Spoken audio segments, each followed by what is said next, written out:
Welcome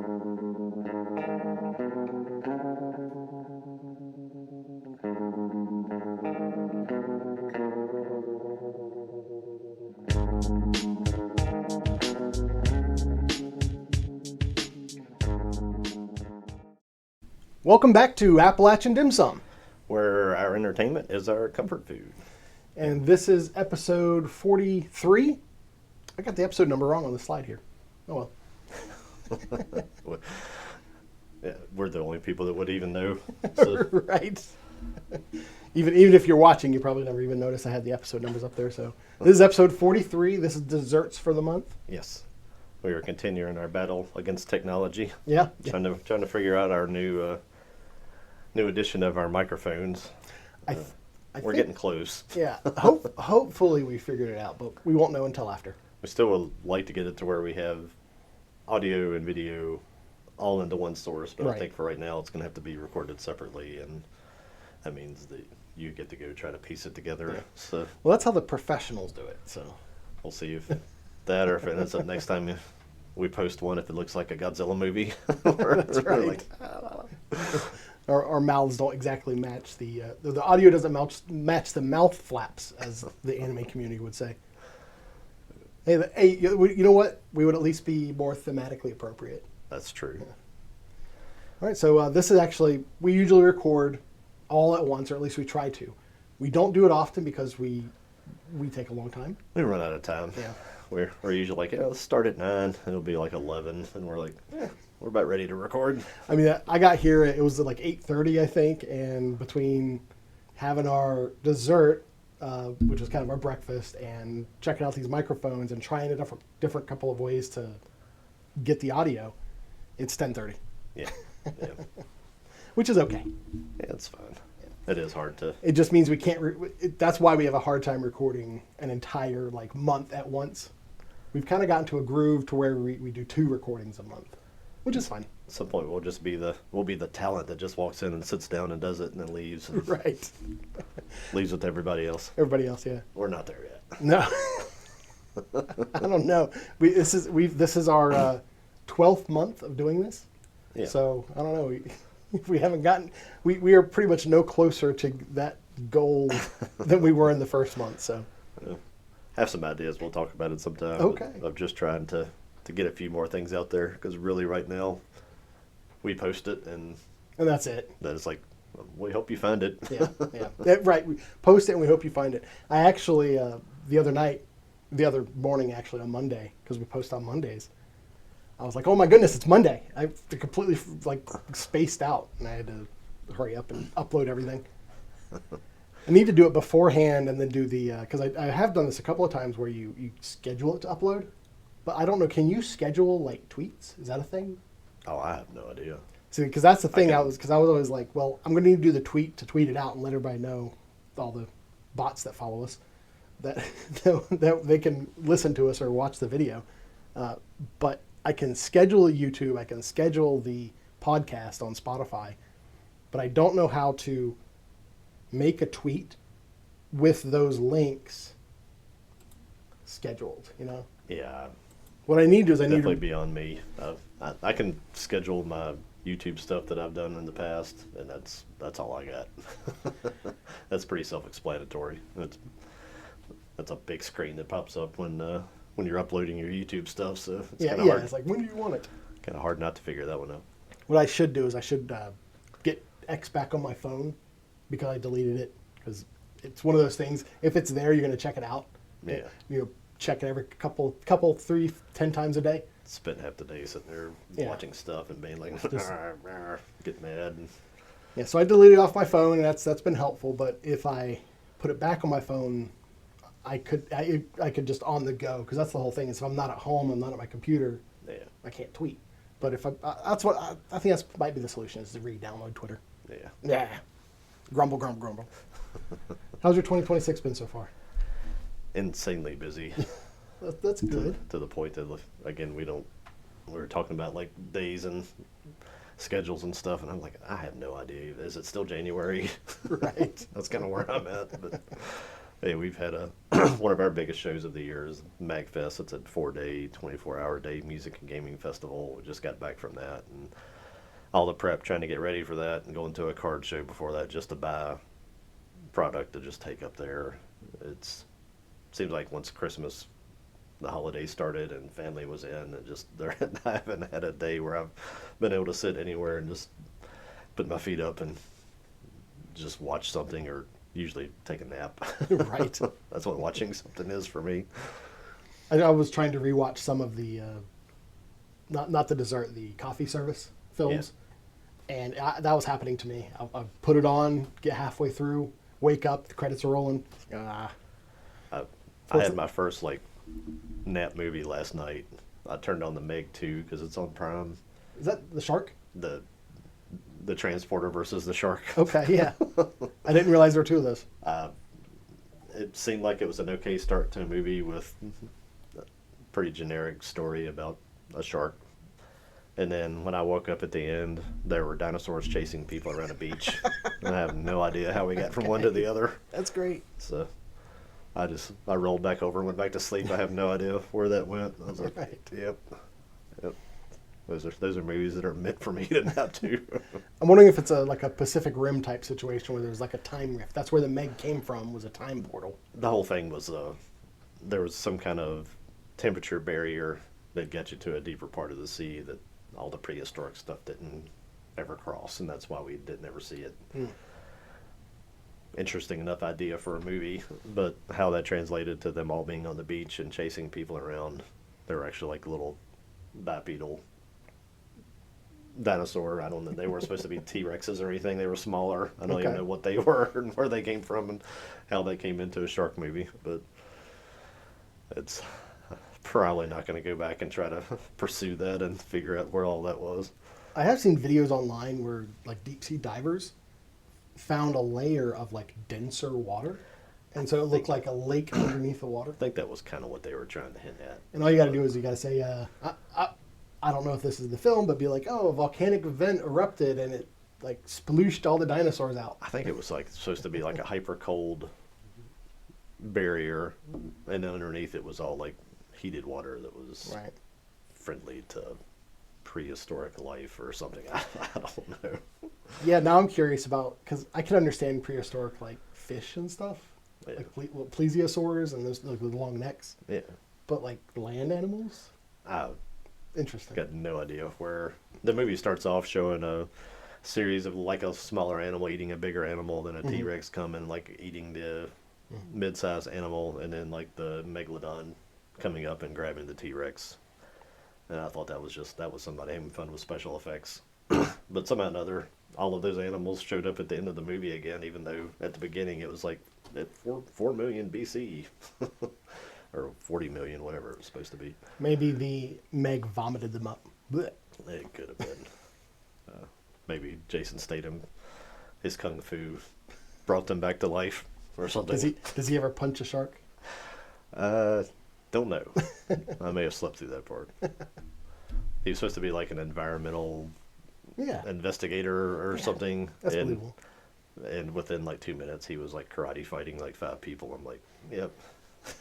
I saw one of those interview clip with him where he pretty much said he's I'm not an actor. I just play me. Yeah. And if someone needs me to be in their film, I'll be in their film. Yep. Okay. I believe that 100% because I've seen about 8 or 10 of his movies, and it's pretty much just it's Jason. You know Statham. what you're getting. Yep. He's got a cowboy. He's got a baseball hat on this time, or he's got a suit. Well, I'm hoping 2026 is a good year. We've discussed how we're not really excited about much of the films and media coming out, but hey, we'll see what it holds. There's a couple good ones, and I won't get into things that are so far down the road because the things I'm excited for so far are November. Oh, okay. So that's pretty far away. Yeah. But they've already announced the Godzilla -0, and they've actually released a date on it. So nice. Maybe that's kind of nice the way that times out, because after you go through a whole summer of garbage, it'll get paid off by a new Godzilla movie in November to make you forget all the other stuff that happened between now and then. But it's in November? Yeah. So I guess we know what we'll be talking about in December. Yeah. Know what I'll be talking about. We already have that scheduled. Well, our desserts is always like what we're looking forward to. Right. So let me throw a couple things in here before we get into the trailers. Of course, I'll put these on. While we're on the topic of an upcoming Godzilla movie, I got to show the thing that Randy got me for Christmas. It's a Godzilla, the official cookbook. And since we know there's a release coming, I think we might have to do like some food. Sure. Yeah, let's I think cook this thing that. is. I opened it to the thing that I want to do. That's great. Which is, if you can see that on the camera there, it is Guacazilla. Guacazilla. It's literally like an avocado cut in half and designed to make it look like That's great. Godzilla. What are Just his teeth made from? Probably just pieces of egg or Clove garlic. It's cloves of garlic. I'm gonna make out with Godzilla. Let me take a picture of that. Yes, but there's like mixed drinks in here. There's like Godzilla. side things. That's wonderful. Rodan's nest. Nice. Godzilla eyes. You know, what we should do There's is some a lot of these ideas that we have. It requires one thing that you are poorly. You're very short on is time. Yeah. Because like it'd be great to go to like a local restaurant and set up. Hey, we're having Godzilla watch parties. Yeah. And we yeah. can make some food. Come and watch Godzilla. But Yeah. it just it takes time to do it. Takes time to plan it. Maybe it'll be a special episode or some way we can incorporate it into one where maybe we film a little cooking or something. Something, yeah. But yeah, that was an awesome Christmas present. But it'll come back around. Oh yeah. Not ready to start cooking Godzilla side dishes right now. There's just too much stuff going on. But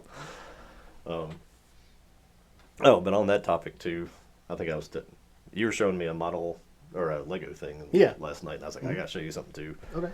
I don't even do models. I've never done models. Really? But my wife got me is it the Shinjin? I always forget how you say it. It is the Shinden. Shinden. The From Kyushu Godzilla Shinden. -1. The airplane that they were actually developing for real in Japan, right before the nukes hit Hiroshima and Nagasaki. But my wife found me the Japanese model kit of it, and it's one that you have to paint. So I haven't not gotten into that because not only have I not ever really done models, I've never painted much of anything. When I was young, I would do model kits like this, and like in college, I got into like the Warhammer 40K stuff with all the miniatures and whatnot. Yeah. And I've always wanted to get back into it just because it's fun. It's just I've never made the effort. I don't know if that would get me into something or if I'll just do that. Do that and call it a day. Call it a day. It probably depends That's on awesome. how it goes. But I recently got, and it's a lot smaller than that, but it's a Ornithopter from Dune and a model kit. oh yeah. Okay. We should get together and build our models together. Yeah, I'll show you one thing. Randy brought this again today. I think you grabbed one for yourself and just picked up a second. I did. Got the Back to the Future DeLorean with minifigs of Marty and the Doc. Yep. So my daughter is huge into Legos. I really never have, but this will give me a chance to jump in and play some too. When I was young, I had like just a tub of Legos and you'd build stuff, right? Yeah. The Lego sets that you build I've never really been into that. Mostly because it was one of those things where I saw all these Lego sets and I said, if I get into this, I know where it's going. Yeah. So I'm not going to get into this. I think what kept me out of it is just walking through like a Barnes and Nobles when all this started to become popular. And you see like a big box and you're like, oh, look, there's a big Lego thing. And you go look at it and it's like, that's $400. Yeah. It's like, no. The only reason, because they have a DeLorean and it's a real nice DeLorean. It's like a Lego model DeLorean, non-minifigure scale. Okay. For like $200. And it's very cool. Yeah. But like, that might be something that your daughter would enjoy. Yeah. Because yeah, they've done Star Wars and Batman. Yeah. Been exclusively what they've done. But I think she's even talked about that, about how some of the nicer things, because they still come with like minifigs, the scales don't match up. You you get this giant thing, and you get these two little Two minifigs little that minifigs. go stand Little outside of dwarfs. it. But the maneuverability and the working parts of those always Oh, yeah. kind of kill me. Like, they had some kind of transport thing that's part of the Clone Wars stuff. That actually has like the little compartments that come out and put The droids. the droids down. And I was like, that's crazy. 'Cause Legos to me is like you build some big static block. And it's done. Yeah. I didn't realize there's moving parts. I think they have rockets that shoot, and so I guess it's probably Well, they kind of. at least get your money's worth out of those things when you do buy them. This is my assumption from someone who hasn't followed Legos closely. I know they had those Ninjago at one point, and the Ninjagos were just like ninja-looking cyborg figures that were more like action figures, but it was Yeah. still Lego where you build them. Yeah. Then they had the Lego Technic, where it had like the moving parts and stuff. And it seems like the ethos of Technic and Ninjago is just in Lego now, Yeah. Yeah. where it's Yeah, I a think that toy and it moves and it has the gears. I remember all that stuff coming out, and it kind of missed our kids. They just, I think we saw it, and they just were never like, I want to see what that is. But it was back that long ago, back in probably early 2000s, maybe 2005, 2006, I think, when all that stuff was coming out. And it was interesting if you think back to that was them sort of putting feelers out to see would somebody like be interested in Lego higher end, more elaborate Lego things, and apparently it worked out for them. Well, without getting into the development of our culture and Arrested Development and all that, they do target adults more than they do Oh, children yeah. now. It seems like. Yeah. Like they currently have the smart brick technology they just released like last week, where it's a little computer inside of a little Lego brick, and it has sounds and lights, and it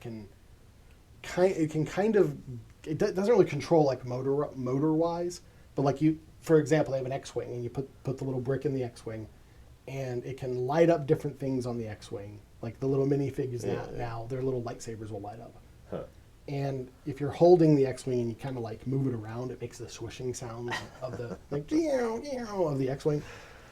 That's completely appealing to old people that grew up on that. That's- Absolutely, but they're like $90 for a thing about the size Yeah. of that little door. That's too much money. Yeah. The reason I bought that is because I like Lego. I've always been intrigued by Lego. I just have never gotten into it. And that was $30. And I'm like, that's a reasonable amount of money for a little Lego. I just think in terms of things. If my parents got me something like that when I was a kid, I'd want to be outside, like playing and throwing it off things and smashing it with rocks. And I could see my parents being like, "What did you do? That cost us $90." I was the kid. I was big into Star Trek. I was more into Star Trek than Star Wars as a kid. And I was the kid where I got like the Enterprise, and I got fishing line. I hung it from my ceiling, and I had all the ships up. I was the laser blaster kid. Like if you went to Kmart and there was anything that was like a Star Wars or even just a generic space thing that had 4 settings, it'd be a laser gun and a machine gun. We got those and we played outside with those until we broke them. I bet I have the exact model that you're thinking of in my head, because there was like one model in the 80s and 90s that made pew, pew, pew. Yeah, you switch it and make different switch it. noises. Yeah. After you play with it for like 2 weeks outside and you drop it probably 10 times while you're fighting with your Right. brother or your friends, it's like, it's gone. It's broke. That's it. But it probably also costs like $10. Right. Well, Desserts this is our dessert. What we're looking forward to. Kind of got into that a little bit, but we also try to theme it around some food. So you want to go there first? Yeah, let's talk about our dessert. So we always try to either tie it into the main topic in some way or make it thematically tied in. I guess on a movie or show or something, that's kind of one of my things. I could definitely like get there. I would have never gotten to where you got So on this one today. for breakfast, we had waffles, because the waffle man. Yes. Okay. And for our main course, which we're actually going to have later today, egg salad sandwiches. We had some store-bought ones, some store-bought egg salad last time when we recorded, but it was just like a Food Line egg salad. It was just kind of bland. So we're going to actually make real the real stuff this time. It was a tease. That egg salad, I enjoyed it. It was good. It was good. Yeah. But it was just a tease. I've been jonesing for some egg salad for the past 2 weeks. It was old person egg salad. Yeah. It was not offensive. Yeah, not offensive. Exactly. Not spicy. And for dessert, I thought about what was in Mystery Men that would even make any sense whatsoever. And the only like dessert type thing I recalled them having, I didn't go to that one scene where Casanova Frankenstein has all of his henchmen. There may have been something on that you could have pointed out. Yeah. But in the very beginning, when the Red Eyes bust into the old folks' home, the Red Eye gang leader says, "Hey, cake!" And I was like, we could just get some cake. But that wasn't interesting enough to me. So I made up a dish, and I'm calling it the Flaming Carrot Fraculator Flambe in honor of the Flaming Carrot character who started the Mystery Men. Yes. Yep. Yeah. If you missed the earlier episodes, that Mystery Men basically was just sort of a flashback group of people in the Flaming Carrot comics. Yeah. And we won't go back into all that, but that's stuff that I missed completely back at the time. I still want to get those comics, but I bought some of the Empty Man comics because you bought the Empty Man comics, so it made me want some Empty Man comics. So I went and bought those comics, and I'm like, okay, well, that's my comic purchase for the month. Yep. I gotta wait. Yeah, but tell us more about the flaming carrot fraculator flambe. It's literally, I took some carrots and I roasted them up, got them caramelized a little bit. I'll intercede at one point just to give you my perspective of this is like, we need a plate because there's going to be fire. And I was like, Right. There's going to be fire? Fire. But yeah, go ahead. And I made a brown sugar miso glaze because we still have the Appalachian and the dim sum. I want to kind of tie those two in. And I put a little bit of sesame seeds on the carrots. And then we had some vanilla ice cream with it with some pistachio. And it was on top of Virginia Gentleman bourbon. We lit that on fire. And did not, for all of my years growing up in this area, I did not realize that 80% or 80 proof bourbon would actually burn. Yeah. It took a little bit to get it ignited, but once it got ignited, it went pretty good. It sounded like a small jet taking off in the kitchen. But we'll I'll put a little picture up here. I might even put a little video of it up here, but we'll also post it on our X account so everybody can see our Flaming Carrot Fraculator Flambe. Definitely need to get like a little short or something up. Yeah. Because I tried taking pictures of it. You could see like some little coloration that were probably the flames, but it wasn't as impressive as watching it just kind of all ignite and start after burning or whatever it was doing. And I told you how I was very specific about wanting some sort of like Virginia or Southeast Virginia or just like regional alcohol to ignite.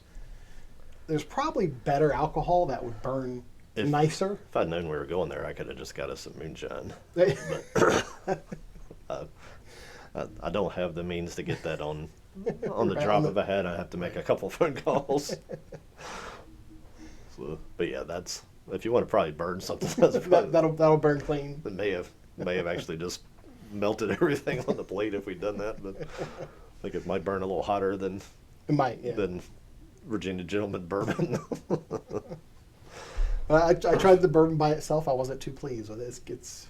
It's got a taste. What did it say? It was distilled in Kentucky and then redistilled. Yeah. Which is, what I even think, is translation for they made good stuff in Kentucky and then sent somewhere in Virginia and somebody cut it.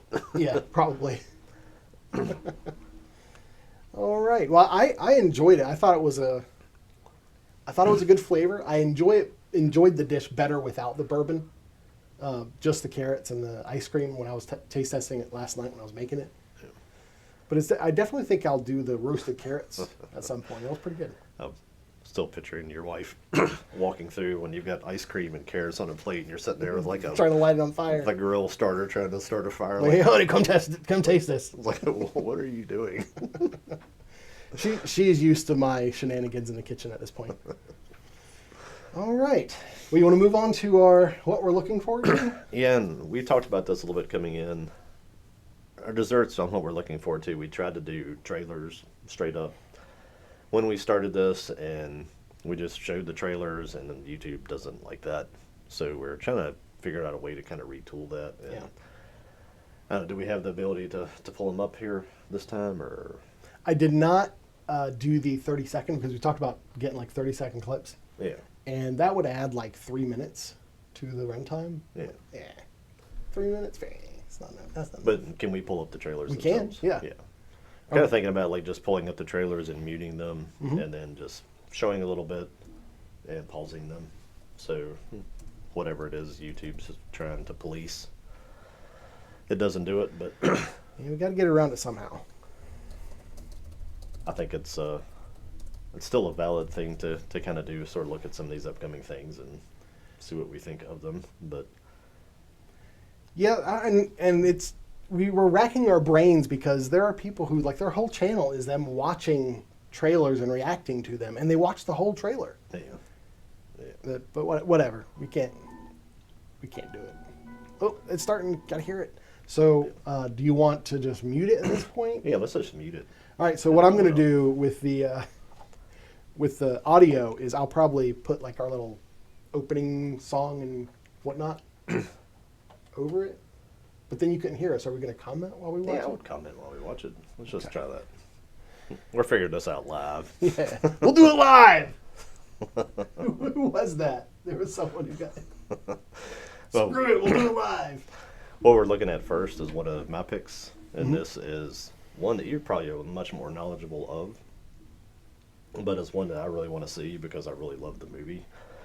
The trailer is for All You Need Is Kill, Mm-hmm. which is the anime, or is a version, or at least in the world of the anime, of the, what's the first thing called? Edge of Tomorrow, the Tom Mhm. Cruise movie where he's the guy that keeps getting killed and just Yes. respawning, basically. Sci-fi Groundhog Day. Yeah, yeah.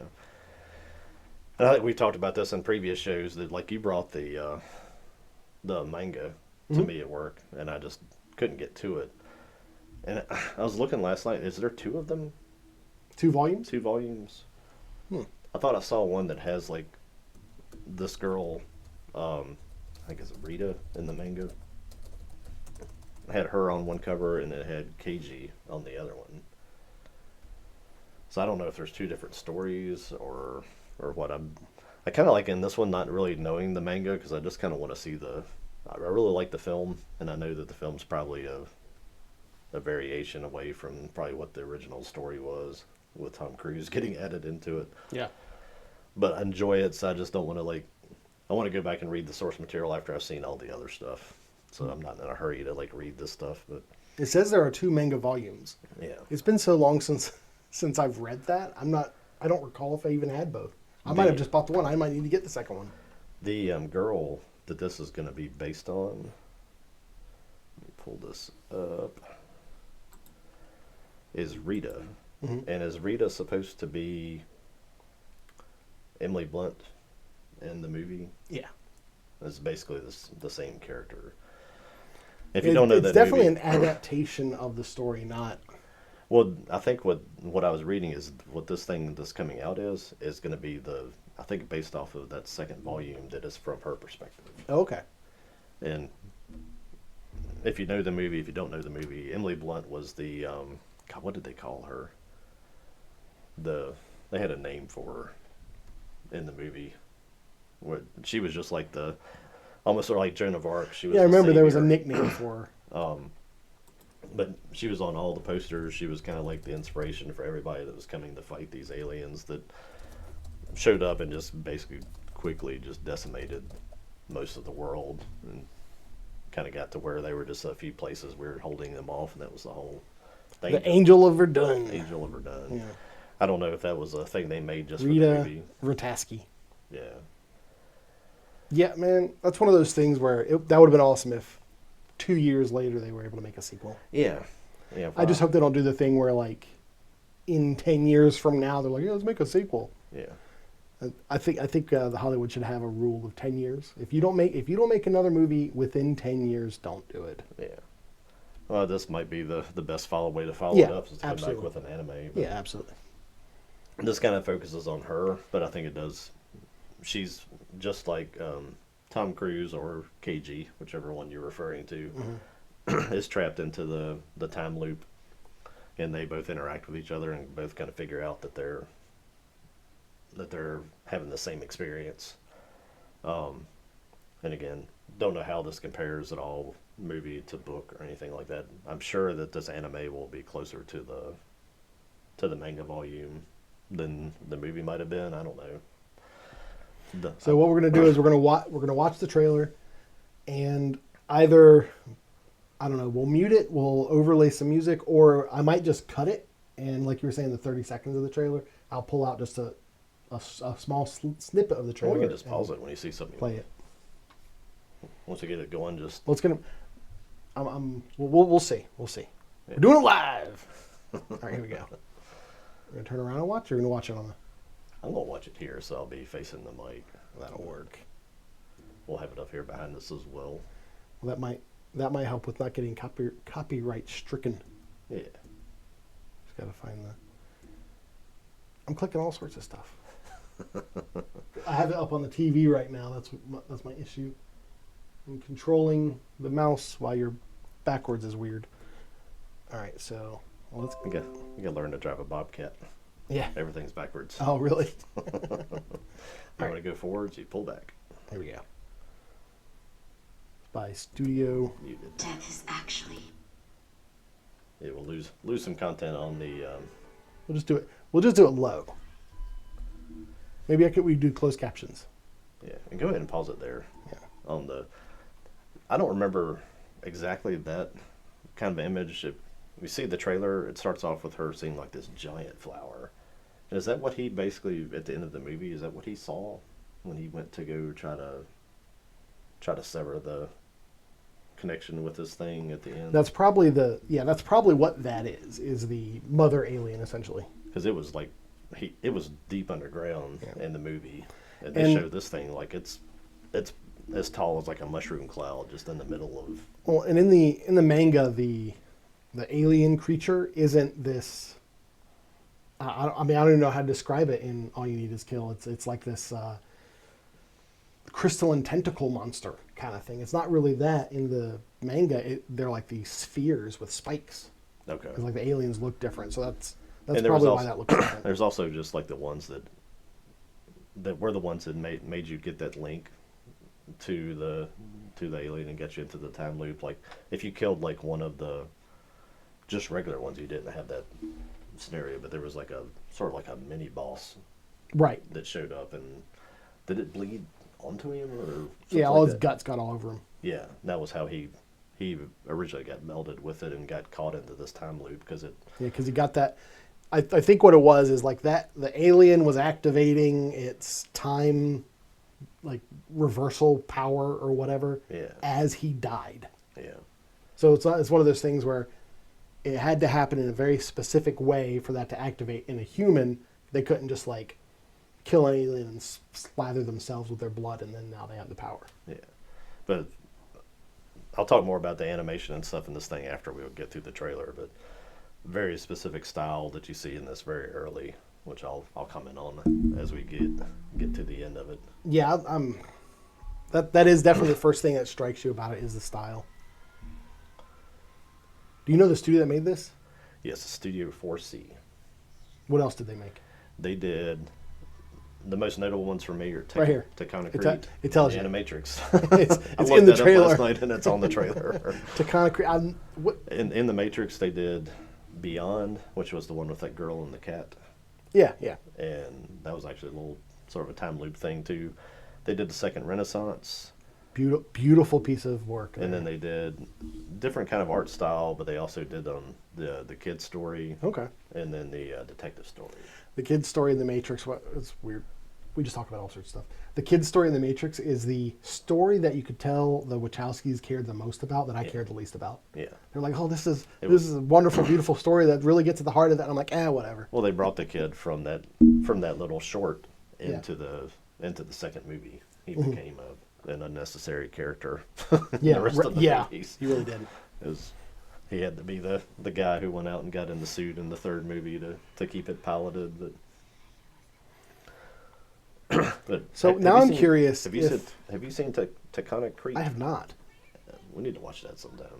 This is very familiar to that anime style. I mean, it's probably because of the Animatrix it looks familiar.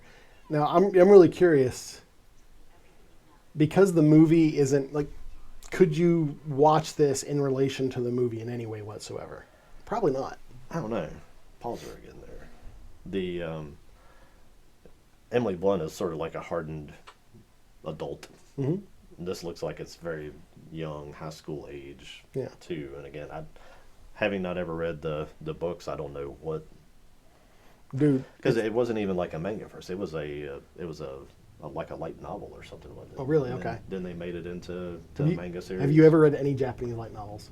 No. No, that's a genre I don't foresee myself ever getting into. I don't know. There's so many things. There's enough to do. I'm so backed up on any other things. It's like I don't even want to know about any other forms of media at this point because I don't have time to even do the stuff I want to do, and introducing me to something else because it's Japanese and their creative levels are probably just not even comparable to anything that's being made over here now. If I get exposed to something else that's really cool and creative, it'll just be that much more of a frustration that I don't have time Yeah. to get into that. Need to take 3 years off and just sit in a hole and just watch and read things. But unfortunately, I can't afford to do You need that. another COVID situation? No. No, I don't. Well, maybe if you ever go to jail. Maybe that's That would be- if they'll let me take my books. I mean, that's like one of the things that you could probably get really easily in jail. Just tell the library, I want this. Wait, probably 2 months. I could come up with some scenarios that will get me there, but let's not go Let's there. not go there. That's for another day, another time, and another There's a lot situation. of unrealized justice in the world that I would be glad to arbitrate, but Yeah. let's stick with anime. Yeah, I was actually thinking this past week. I'm like, that's the whole reason for Appalachian Dim Sum is at some point you just got to escape and you just got to enjoy something, get your mind off the world. Let's move on. We don't want another. It'll be an hour. Yeah. It's definitely a different character design than anything from the movie. I don't Oh, yeah. remember. Everything in the movie was almost sort of like aliens, but with like lots of tentacles, and this is all like Flowery. flower and like a poisonous plant design. It also looked like, I think they really kind of probably portray it better. Looks like even the trailer that this like took over the whole world really quickly. Yeah. Now what I'm thinking right now. I'd like to read the manga again to refresh because it's been 10 years at this point, right? I'd like to know because right now I'm wondering if this manga or this anime film is kind of like the live action film where they just take the story and they are inspired by it. Yeah. It's not a direct one-to-one. I don't know. Yeah, I don't know what that second book is. If it's just when I think about you tell the same story from two perspectives. I always go back to Resident Evil 2, the video game, Yeah. where you start from the crash with the truck at the beginning, and then you play as Leon. Then you can go back and you play as was that Claire? Yeah. From the same point, but you go through sometimes even going through the same places before and after the other character got there. Then they give you a third story with Jill. Yeah. Honestly, I mean, as much as I love Resident Evil 4, I've told you before, that's like the only one I've played all the way through. I kind of wish they just kept doing that. Just give us different stories in Raccoon City, man, during that pandemic, or I guess it would be a pandemic, right? Yeah. Yeah. Yeah, the fact they went away from that, and then at one point they went to Africa, and then they went to some haunted house, like in Resident Evil 8. Yeah, They had some weird like lady. they're all over the place. Yeah, that's like in Transylvania or something, somewhere in Europe. Yeah. Yeah, Resident Evil 4 is in like France, I mean, right? France. this whole story of Edge of Tomorrow, all you need is kill. I mean, we saw the movie as them being basically almost like the same kind of scenario to be England fighting Germany Right. in World War II. Same at the cliffs of Dover and all that kind of stuff. But if it's a worldwide thing, they've given you this whole world of stuff you can tell stories in. Mm-hmm. So I don't know. And it popped up there on the trailer there too. If you're listening, it's in theaters. January 16th, tomorrow Two. to us. Is it Tomorrow to us. Yeah, that is tomorrow. So by the time this is up, it'll have already been it'll out. already been Probably done. already gone because anime stuff just doesn't. I don't. I don't know if that's another one of those things that's is it a Fathom event too, where it's just a couple days? Probably. So they're gonna eventually learn at some point that if they want to get people in theaters to stop doing stuff like that and just put that in as a 2-week release and just let people go see it and stop being, you have to be there Thursday at 7. It's like not everybody's free at the same time. Some of us are free like at lunchtime on a Wednesday. But Let me pull up my Regal Cinemat. Oh, jeez. Never mind. I was gonna look up the show times for tomorrow and see if it's into the next week or whatever.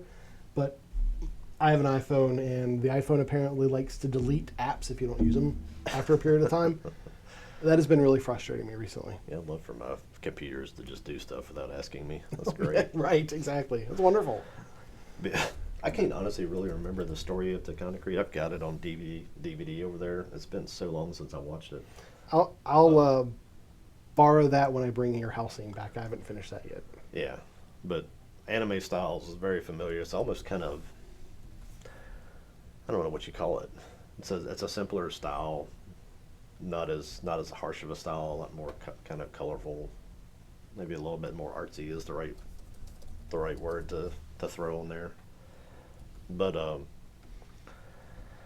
yeah, it's kind of weird too that I guess they probably have done a lot of things that have happened here since, you're talking about that kind of Creed and Animatrix being a couple decades ago. But Dude, it's playing tonight. huh, that's something. We'll talk about that later. But let's see. According to the Fandango website, it is playing locally through next Thursday at least. Okay, That's good. if they're giving it an actual run, that's Yeah. nice, instead of like, hey, you can watch it tonight in English and you can watch it tomorrow in Japanese, and Yeah. that's all you get. I hope that's something that kind of comes from, like we talked about, like Demon Slayer and Day to Day and those theater releases and how good they did. So maybe that whoever controls all this stuff will start to realize that there's a big market for that, and that a lot of people like me prefer that over Marvel movie Part 9, Mm. and that it's just what they would rather go see. If it's all about filling a theater, who cares what you fill it with if you get people to come? Okay. But interested. I'm definitely going to see that in the theater. I'm very big on supporting the things you want to see more of. Yes, yeah. And anime films in theaters is something I want to see more of. So, despite my commentary about how I think our local theater sucks and I have no interest in going there and all that, I will go to see this. Yeah. So, I'm curious to see too, if they do the two perspective thing, will it come back around to the same ending, or does it have a different storyline or what? So there's lots of good that can come from that. I don't. The first time I saw it, I just saw like the girl running around, and I was like, did they just like make the Tom Cruise story into a story about a girl? right. But it's like, no, these are pre-existing storylines and stuff they wrote out in their books. And when I saw it, first time I saw that trailer, it looked like it was portrayed as like a teen, and I was like, well, That was one of the things I was wondering is in the world that like the Tom Cruise movie was made in, the world's completely like busted. yeah, Like people really aren't living normally anymore. yeah. That seems like maybe they there's a went couple back to cities. normality and then something else happens. We'll see. I think she carries it. Then she carry like a giant, like almost like berserk type sword in the Tom In the Cruise movie. film, yeah, I it's think a in it's this- I think it's a helicopter blade. Is it? Okay. Let's see. In this, it's like a giant axe. Okay. They said that she's armed with an axe. So I'm stoked for the whole. I really love the Edge of Tomorrow movie. I've got these like movies that are, when I was talking about trying to put together a top 10 list, top 20 list, whatever, Mhm. it would be hard to work some of these films in. And I don't think I put them in there because I kind of numb myself to them a little bit, I guess, where it's like a movie you just stick in when you're doing something. Edge of Tomorrow is actually in the DVD player upstairs that I've got in my bedroom, where if I flip around and I can't find anything else to watch, I just flip to that and turn that on. And the number of times I've watched that is beyond me even being able to quantify at this point. And I don't know that it's because it's not my favorite movie. It's just it's a very rewatchable movie. And it's not that it's even mindless, It's just that I would say it's captivating. It's just something you can just turn it on, and you can start it in the middle of it and watch it from there if you wanted to, or whatever. It's not. Maybe it's just because of Emily Blunt. That might be it. That might very well be it. Go watch her knit a sweater and yodel for 3 hours. Well, speaking of knitting, did you ever see the Mary Poppins that she did? No. That was a fun film. All Yeah, right. I stay away from Remakes. And Disney in general. Disney. I don't want to see them tear things down of the way that I remember them. That seems to be what they mostly do. Well, that's we're gonna circle back around to that by the end of this episode. Gotcha. All right. Well, the first movie that I brought. Have you seen the trailer for They Will Kill You? I don't think so. Okay. Well, we're gonna watch that trailer. They Will Kill You. This is a film coming out. I don't even know when it's supposed to come out. That's one thing that I thought about trying to throw out there as we were planning this one. As I know last year, we were watching trailers when we were still doing the trailer thing for things that were 7 months down the road. And then you have to wait for the movie to come out and find out that you didn't have time to go see it. And then wait for it to show up on streaming. So it'd be like 10 months between us seeing a trailer and even maybe possibly seeing a movie. Of maybe trying to focus on things we know that are getting ready to come out. Because I thought about bringing the Odyssey to this. Mm-hmm. I just saw that trailer, but then I was looking, it's like, that didn't come out until like midsummer. Yeah. It's like, if I talk about it now, by the time it gets here, I'm going to forget even that it was a thing. Well, we were talking about maybe not doing the trailers this dessert episode. We were trying to think of something else we could do. And one of my ideas was like, well, let's just go through all the stuff that's been in desserts for the past year and be like, are you still interested in this? Yeah, I think they definitely come at you too soon with trailers, trying to get you excited for something, and it gets to a point that by the time it gets here, like Superman, when that came, you're just like, yeah, let me go see this and get this over with, because you've just been bombarded with trailers for 8 months, and it doesn't even feel fun anymore by the time the movie gets there. The main actress in They Will Kill You is Zazie Beetz. Okay. Have you seen her in anything? The only thing I've seen her in, no. That's not her? Joker? Yeah, she was in Joker. Yeah, you're right. Joker and Deadpool. She was the quote girlfriend, Yeah. right? Yeah, and she played Domino in Deadpool. Yeah. Yeah, that's about it. Yeah.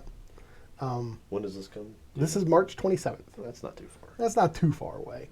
All right, so let's watch the trailer for They Will Kill You. I love it when they get the red trailer. Yeah, the red band.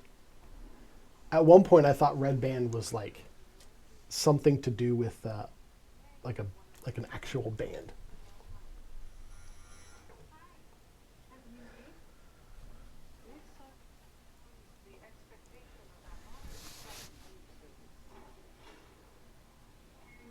All right, so give her a pause. Just Give her a pause. Gave us save us 27 all that. seconds. She's a maid. She's a maid coming to some. It in looks like a Manhattan. hotel, but it's a house, maybe. In Manhattan. Yeah. Is that where it was? Not futuristic or no? Contemporary. It's Okay. like today. Gotcha. Yep. All right. Okay. It's a dark and stormy night. It starts off, and this hotel. Have you ever seen American Horror Story? Any of those seasons? I've seen some of it. Yes. There's an American Horror Story that was called Hotel. The whole season took place in a hotel, and that kind of made me think of that. Pause 1 second. Mm-hmm.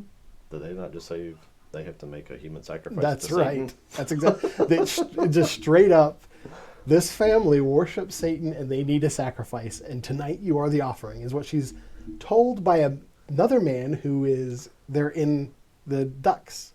Apparently, that's what it looks like. Alrighty then. Yep. So much for like easing you into the No, story.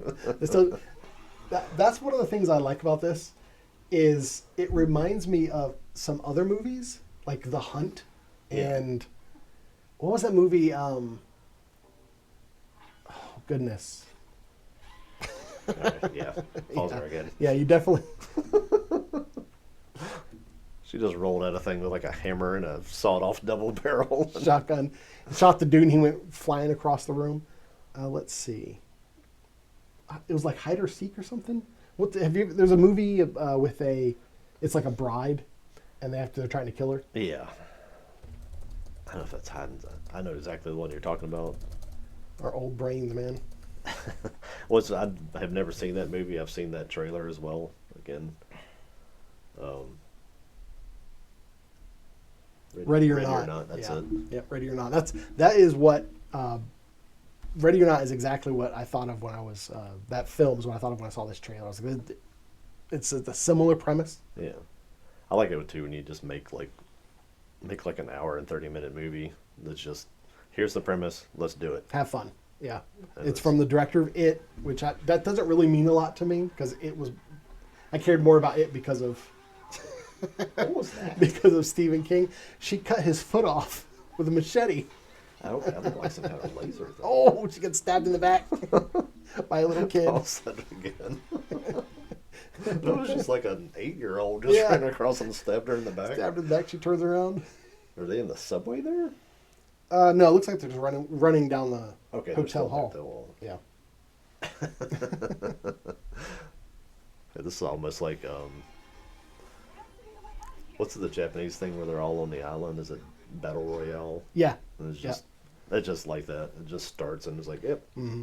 There was also a movie called The Belko Experiment where it was all in. I remember that too. Yeah.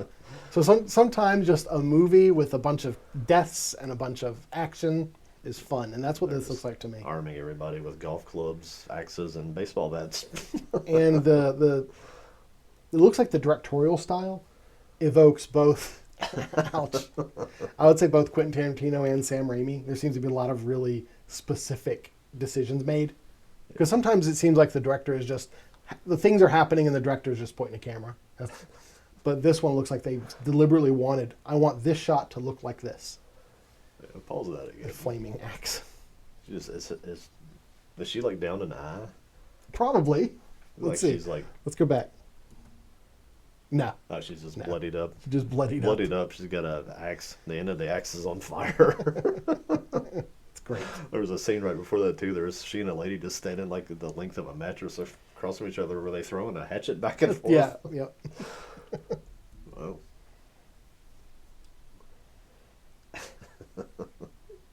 They will kill you. That's a full of Yeah. people and Some hotel staff. some slow motion. Wow. Yeah.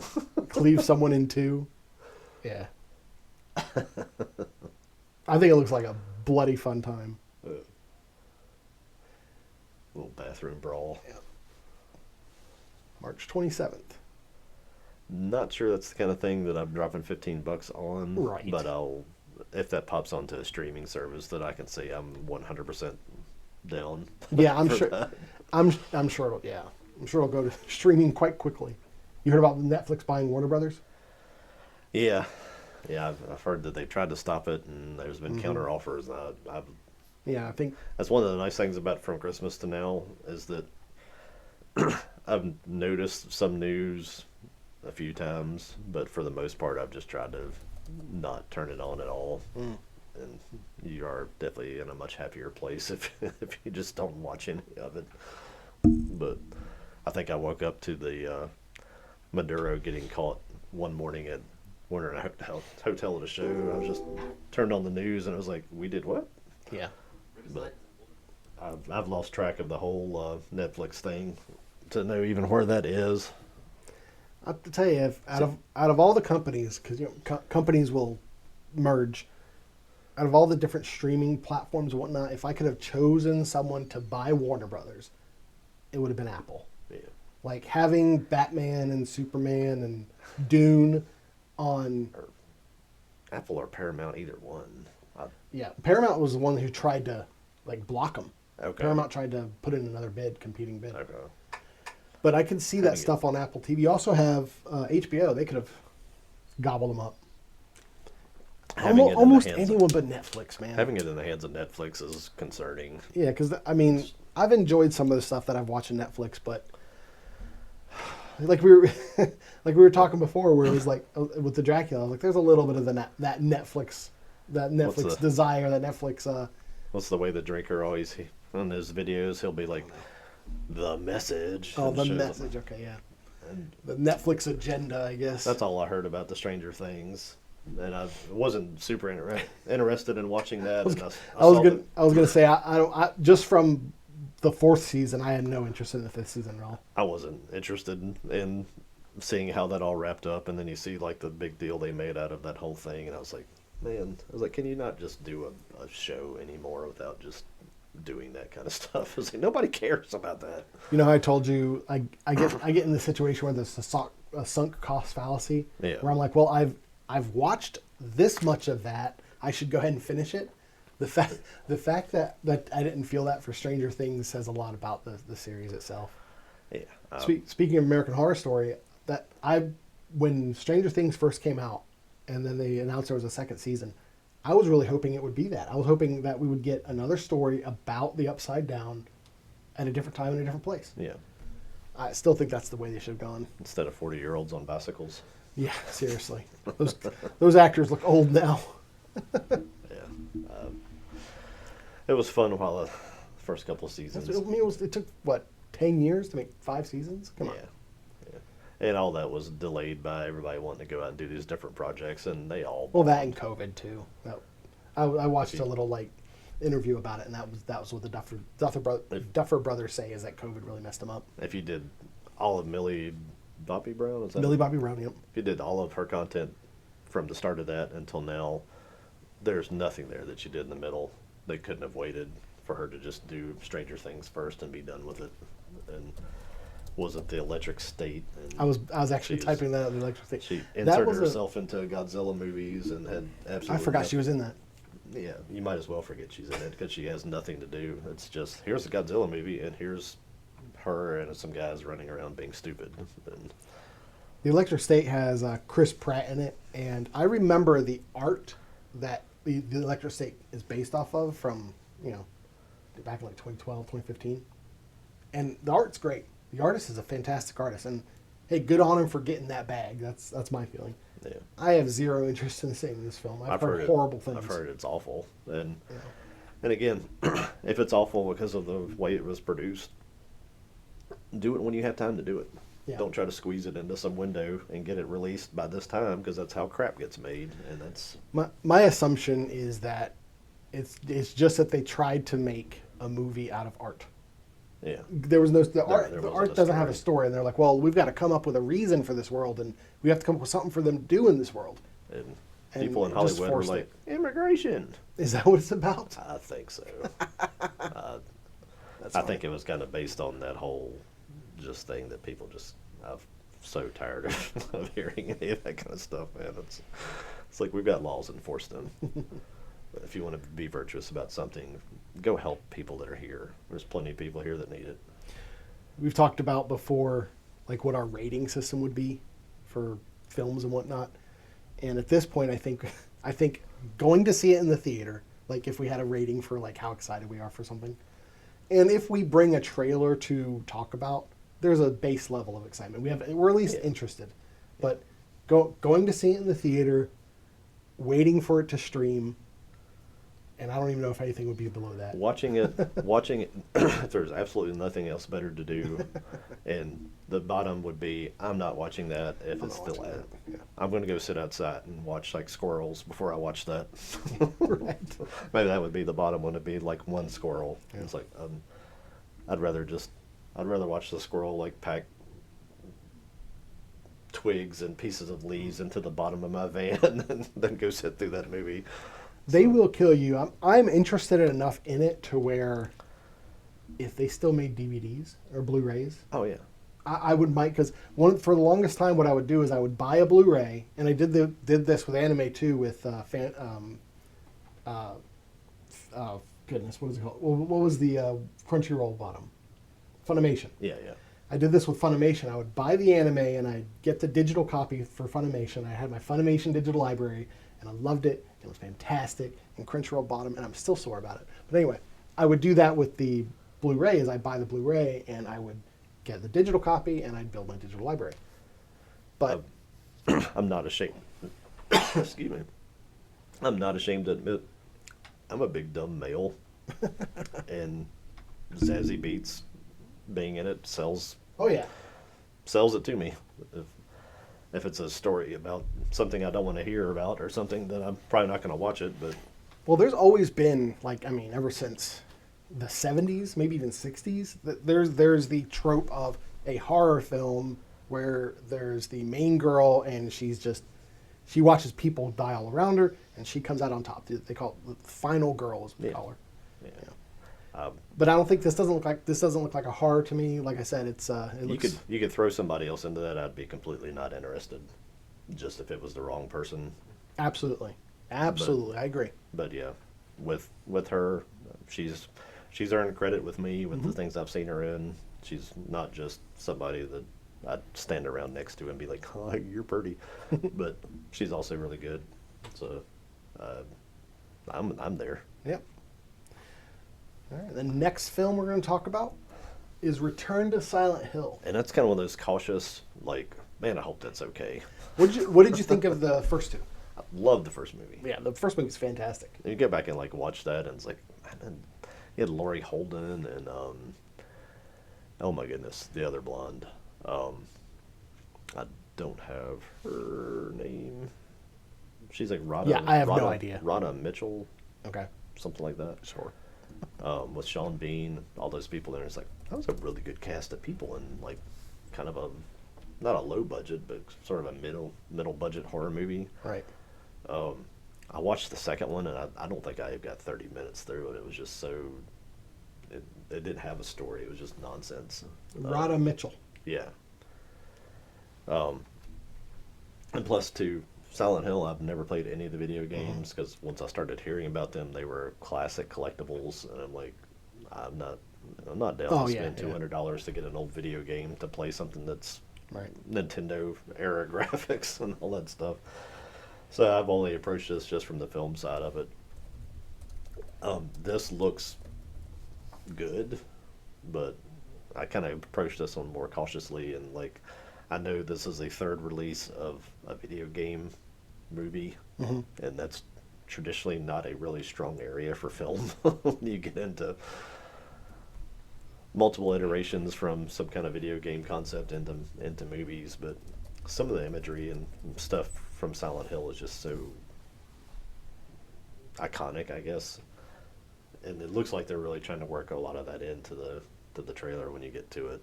And I went through the cast looking at the movie itself. There's like nobody in this thing that I've ever heard of. I consider that to be a good thing. That's exactly what I was getting ready to say. They've all got lists of stuff they do.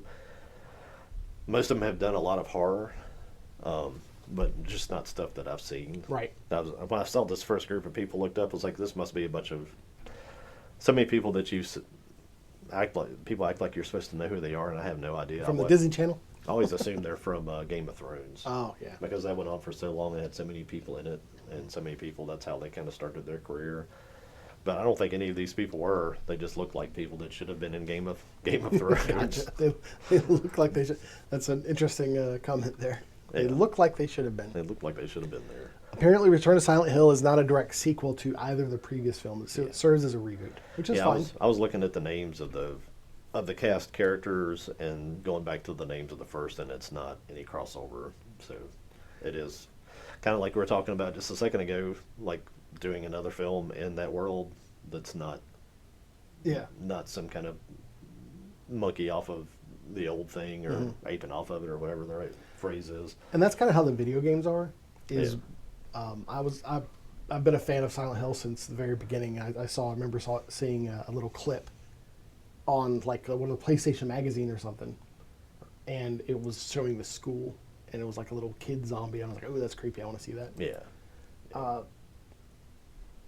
As far as I'm aware, I haven't played all of them, but as far as I'm aware, each Silent Hill story is self-contained. It's not. Okay. They're not sequels like Resident Evil where it's all one big story. Yeah. It's Yeah, just it's almost Hellraiser-ish in that way, yeah. where Silent Hill is just this like torture, grief, regret dimension. Yeah. Yeah. And Well, if you get to a it's- certain point, it takes you. or all the words or all the letters are there. It's just it's hell. Yeah. I mean, it's probably some images there that if you did some research could probably tie some things more directly into some Dante or something like that. But I'm sure. Did you know Silent Hill is based on a real town? It's like a town in West Virginia. I know the first movie was supposed to be in West Virginia, but I didn't know if they actually based it on something because West Virginia is full of abandoned. Oh, Pennsylvania, excuse me, not West Virginia. Okay. It's heavily inspired by the Centralia is called. It's Centralia, Pennsylvania. It's a near ghost town abandoned due to a massive decades-long underground coal mine fire started in 1962. Oh. It's wild. Yeah, people, you say the coal industry and stuff like that, everybody automatically jumps to West Virginia. West Virginia, but Yep. Western Pennsylvania, Southern Ohio, all part of the same, Yeah. all part of Appalachia. All right, well, let's go ahead and watch the trailer. Yes. Starts with the roach. And- That's always a good start. It's another thing that you don't ever probably mention enough in Silent Hill stuff. The music for the video games and Oh, the that- movies is I don't know, what is that, amazing. like a mandolin or something? That's amazing. It's probably just a guitar. It was great.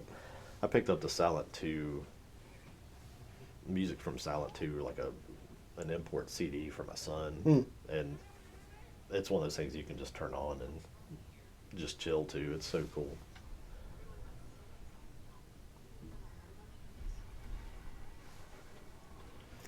It kind of looks like this particular film might be inspired by the original film. I mean, original game. Yeah. And the visuals are unmistakable. Yeah, pause her while he's sitting there in the quiet there. No, James, isn't that Silent Hill 2? I think. Yes, James Sunderland is supposed to be this character. And somebody said, Yeah. I thought I saw something just in the little blurb that you see when you search something online under a Reddit thing that said this seemed to be pretty direct. Yeah, it's James Sutherland is the guy in Silent Hill 2.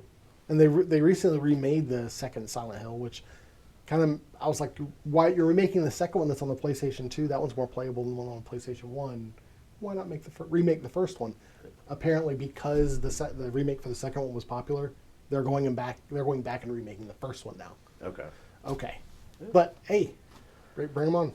I guess when it's kind of like comics and video games, I think are probably tied in that way, is that you don't have as much money that you can waste. Yeah.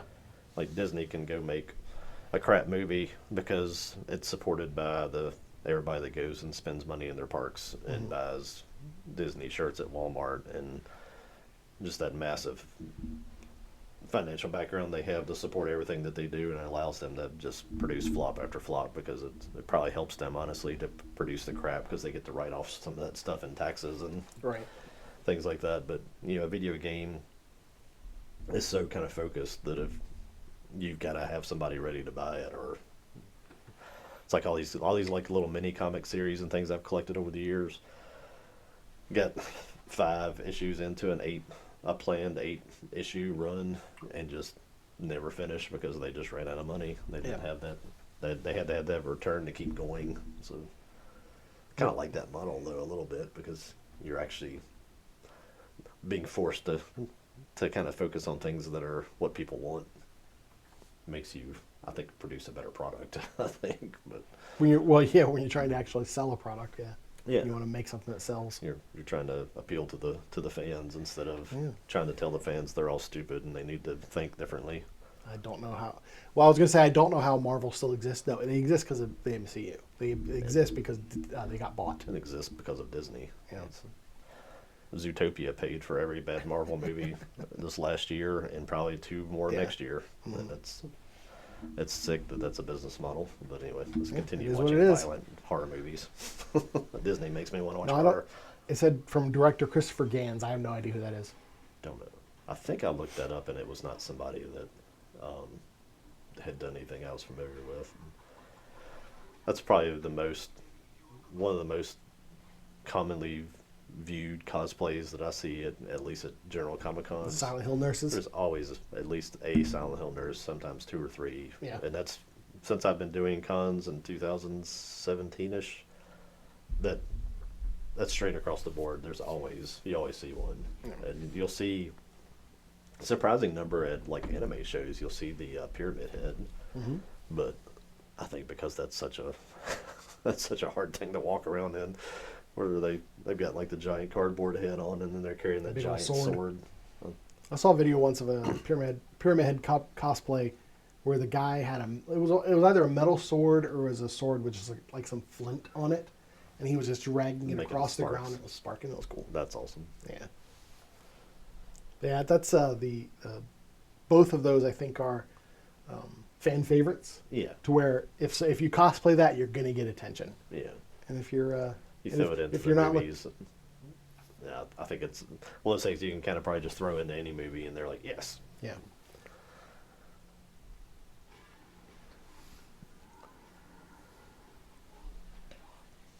I think are there not like different Pyramid Head characters between the video games or something? It seemed like I heard somebody explaining that one time. And there might be. I might be way off base on that, but I thought there was like maybe there are different color ones. There's like a red pyramid and I don't know. I don't know. The only Silent Hill I've ever played with any length of time is the first one on the PlayStation 1. And I never finished it, and so I didn't play the second one. I bought them all.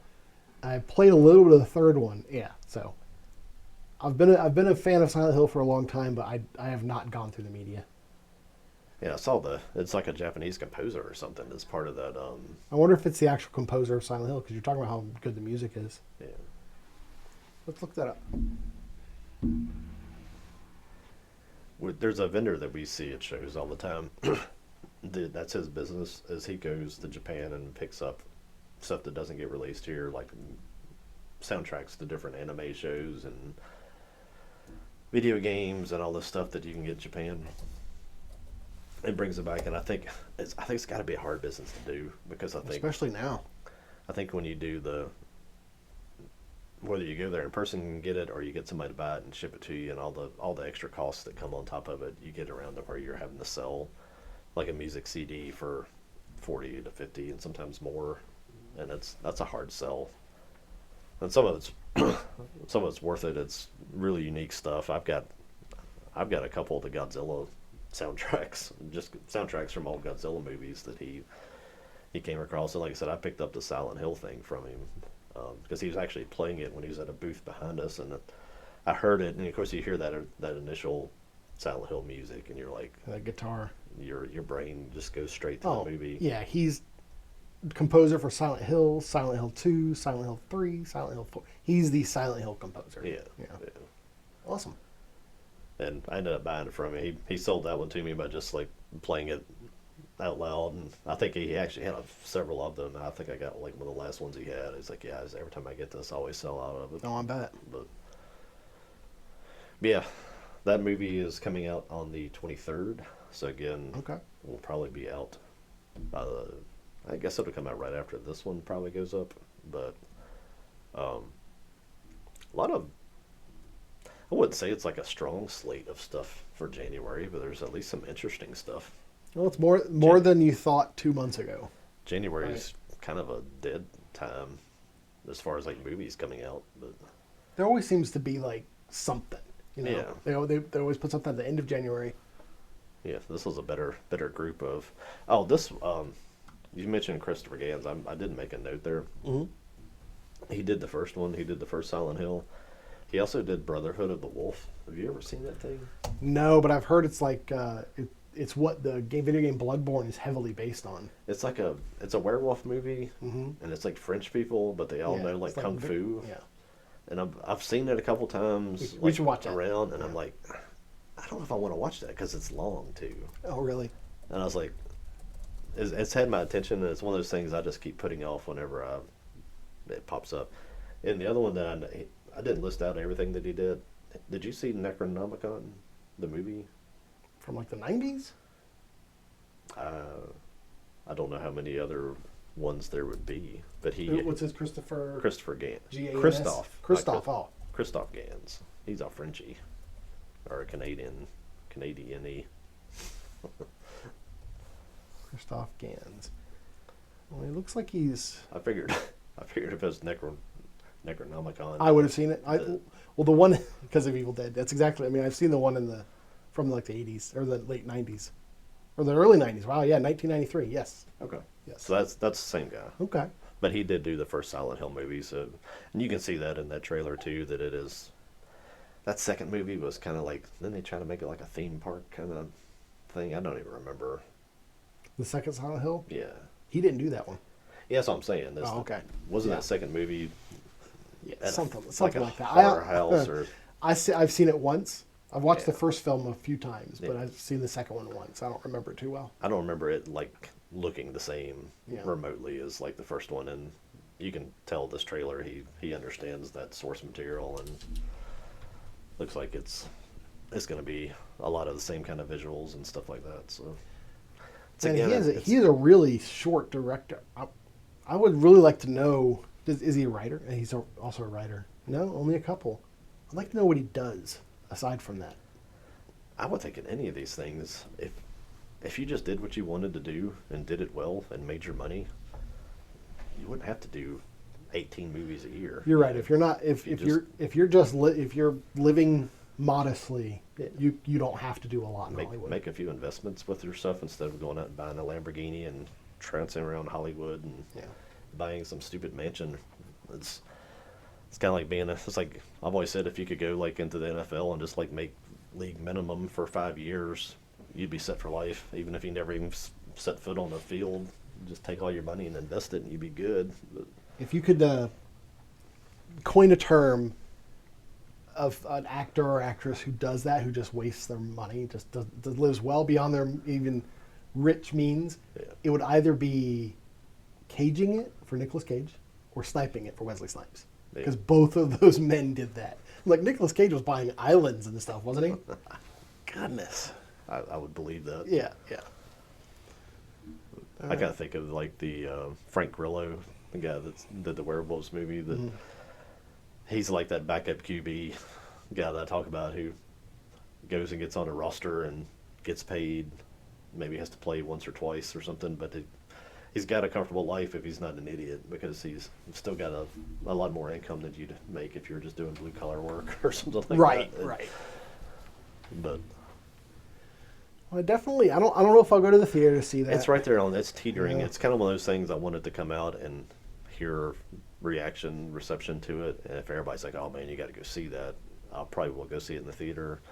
If everybody's like, it was good, then I might wait on it. It's again, all I am from getting to go see these things in the theaters to not is like theaters making them reasonable again. Yeah. You stop charging $15 a piece to go see something, then I'm there. If you're gonna, I just have to make the decision whether or not, because if I'm going to go see one movie a month, let's say, I'd rather just do the Regal Unlimited thing. Yeah. But then I have to go see like a movie a week. Yeah. And that's why I stopped it, is because I got to a point to where there was nothing in the theater. I was like, I don't want to see any of this stuff. I don't even want to take the time to see it. If I go to a place and it's got cushy chairs you can recline in, and it's comfy, and the people actually are working. You go into the Roanoke Theater and you're charging you $15 a piece. Yeah. There's 8 people behind the counter, and you go stand up there for 20 minutes because 3 of them are sitting there scrolling on their phones, and I'm like, what? I'm not paying to help y'all keep this afloat. And the Regal is like, I think the Regal Unlimited is like $22 a month now. Yeah.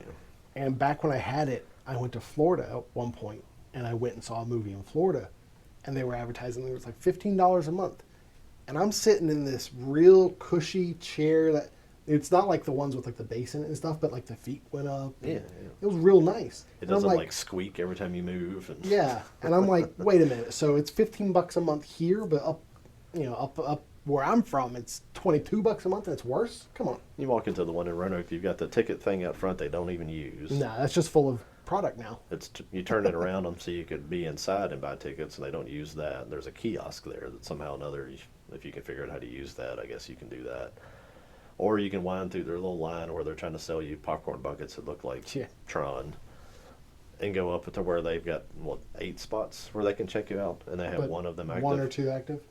And I'm like, no, that's what drives me away from going to go spend $15. If I went there and could walk right in, get a ticket, if you ordered popcorn or ordered food, it was ready pretty quickly.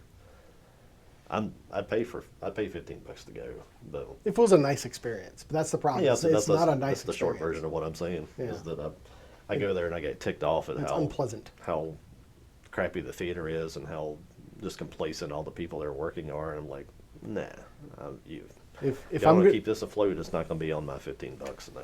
If I'm going to go to the theater that doesn't have all the modern bells and whistles, I'll go to the Grandin Theater, and at least it's like novel. It's not novel, but it's like hey, I'm going to a classic theater. It's got like a quality to it that is Yeah. Okay. All right. Have you seen the trailer for the next one? I did not even. Disclosure Day. I saw that when you put that up, and I saw who it was, and I was like, yeah. But I didn't even track it down. Speaking of Emily Blunt. I didn't even track it down. I thought I'd just watch it here live and see what it is. I have no idea what that is. Really? Okay. This one's going to be hard to watch low volume. Let's see. I'll turn on the closed captioning, and we'll go that way.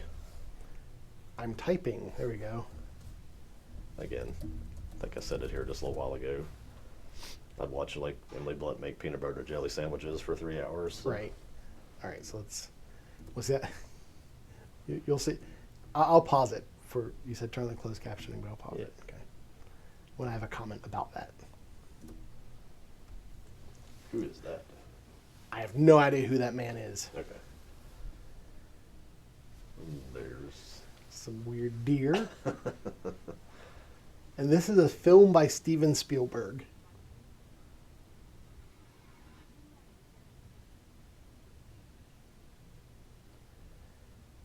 And I think it's interesting how they have, she seems like she's having a seizure. Like you've seen those videos where the person completely forgets what they're talking about. So she's the San Diego weather girl. Something like that. And I'm going to pause it because right now what's happening in the trailer is she is doing this clicking guttural like speech pattern of some sort. Alrighty then. And everybody's like, "What's going on?" Now there's a bunch of nuns. Yeah, this is very much. I very much got the feel of Independence Day because something's happening. It's worldwide, and it's Disclosure Day. So I'm assuming it's something to do with aliens. I'm assuming. The truth belongs to 7 billion people.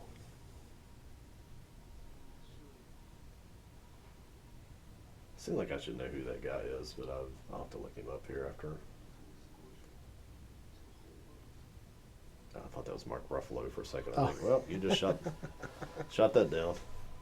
And all their eyes do this weird thing. And it's a summer. Crop it circles. says crop circle, so it's obviously something to do with aliens. And it's Steven Spielberg. He loves alien stuff. Yeah. That one guy is the guy from Kingsman. Yeah. Yeah. It might have been Coleman Domingo too. I'm not sure if that's who that was. The guy from The Running Man. I've got the IMDb up, so we'll check that out here in a second. There's another deer in the middle of somebody's living room. Yeah. Well, I think they're showing that it's whatever is happening to even the animals, kind of thing. Yeah. Huh. Yeah. Yeah, well, I'll go back to. Yeah, we're gonna risk it a little bit. I want you to hear that clicking, so I'm going to turn that volume up just for that part. Let's take a look at.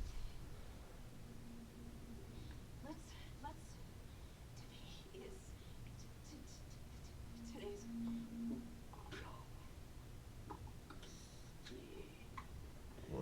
Well, it's almost like she's speaking. Yeah, it's like another language. She's speaking some kind of alien language or something.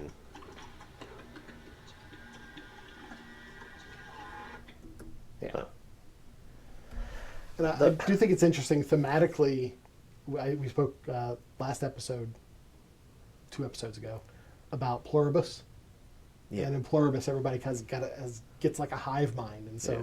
she's obviously like tapping into some sort of That's other so intelligence. Fascinating to me that we're almost 6 years now removed, and now finally there's some people that are bold enough to try to address the whole mentality that kind of took over our country for the better part of a couple of years. And That was weird, wasn't it? I don't. That I was don't weird. Know, That was weird. I don't know that Weird that's. times. Don't know that they're I don't think so. explicitly doing that, but I think it's like, yeah, that's Colin Nittany guy. That's the guy that was the showman and the running Yeah. man. Yeah, I know him. Colin Firth. Josh O'Connor is the guy who you were like, I should know him. Yeah, Let's see. it's got Kurt Russell's son in it. Oh yeah, yeah. He was in Wake Up Dead Man, History of Sound, Rebuilding Challenges. I don't know. I don't know any of these films. Yeah, just got a familiar looking face anyway. Let's see that movie. I go back and think about Super 8. Mm-hmm. Yeah. About how kind of didn't know exactly what that was about when it came out, and it of course transitioned into a really powerful, destructive ET movie. Yeah. but I like that plot line. I enjoyed that movie, the way they shot it with the kids trying to shoot their own horror film, and the time was it like kind of probably early 70s that was set in. Mm-hmm. maybe late 70s. It was My Sharona. They played that. I think that was like 76, 77.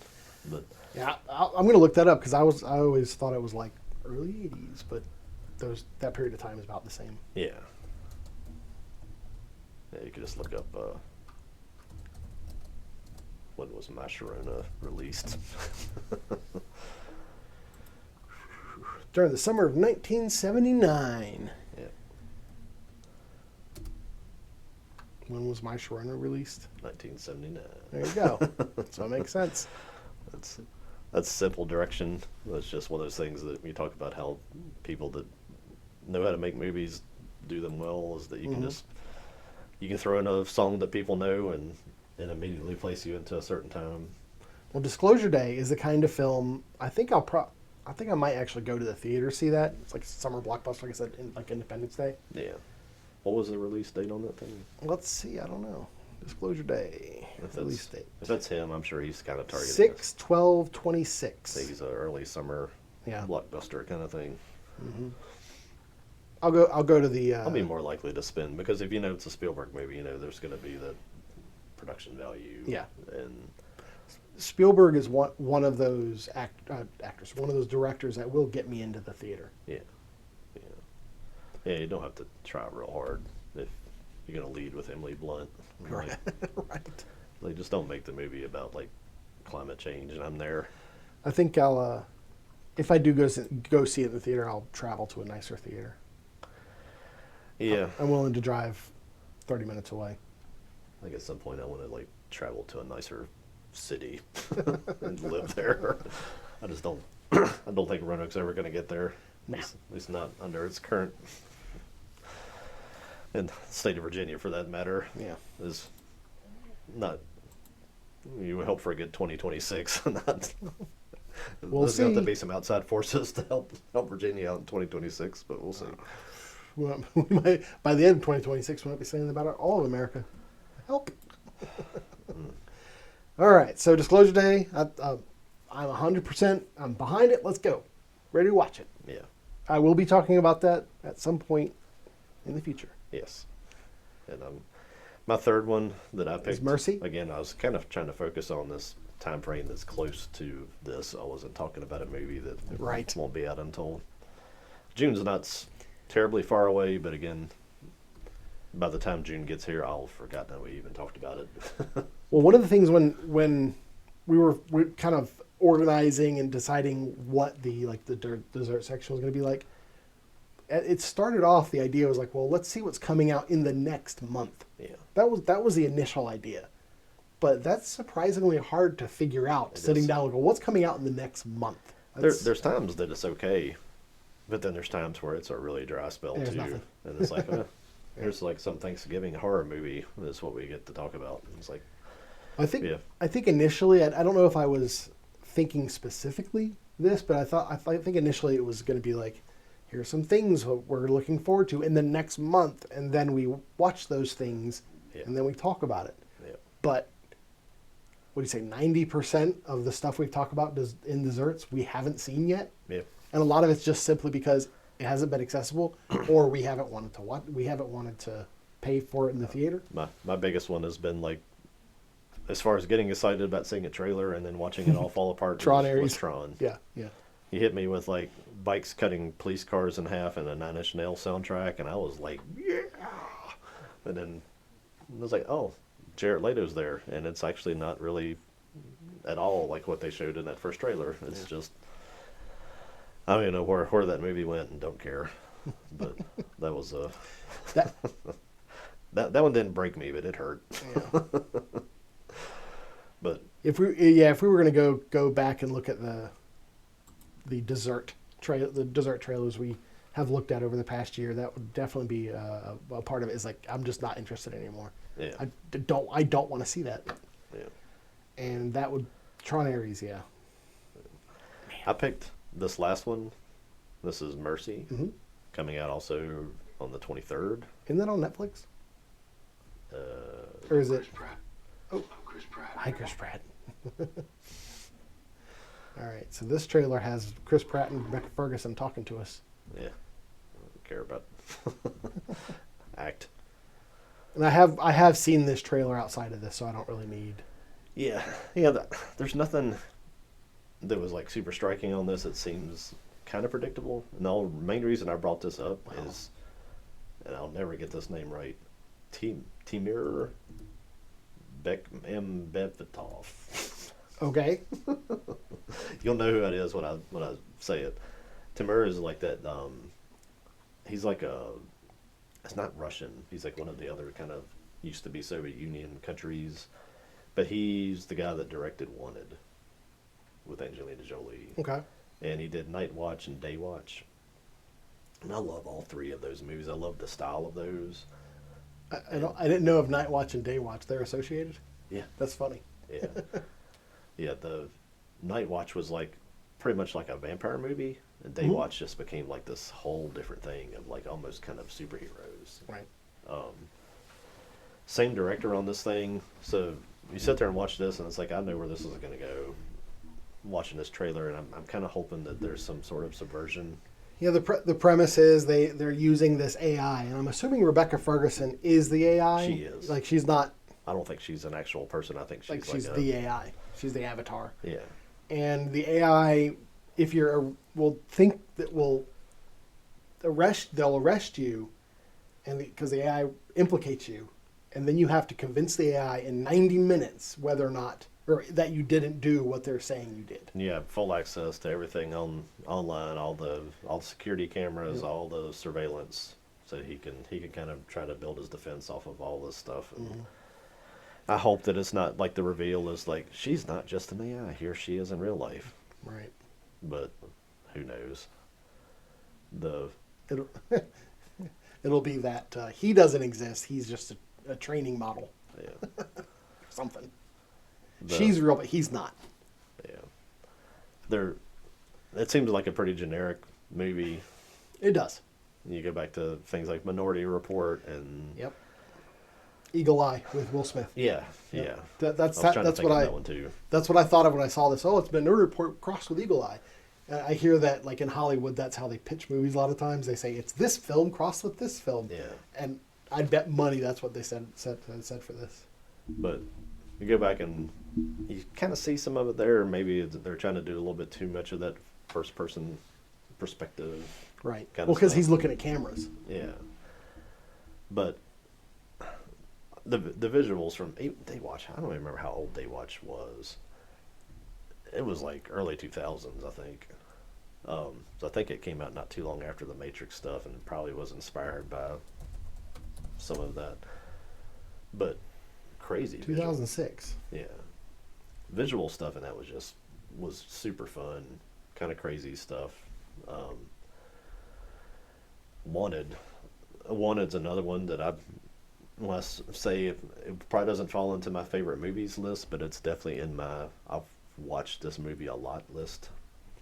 I love watching that, rewatching Wanted, just with the thing, where they're bending the bullets by like they pull the gun and they do it like that, Yeah. and they shoot around the targets and stuff, and it's like it's all so ludicrous. But Wanted is the same movie too.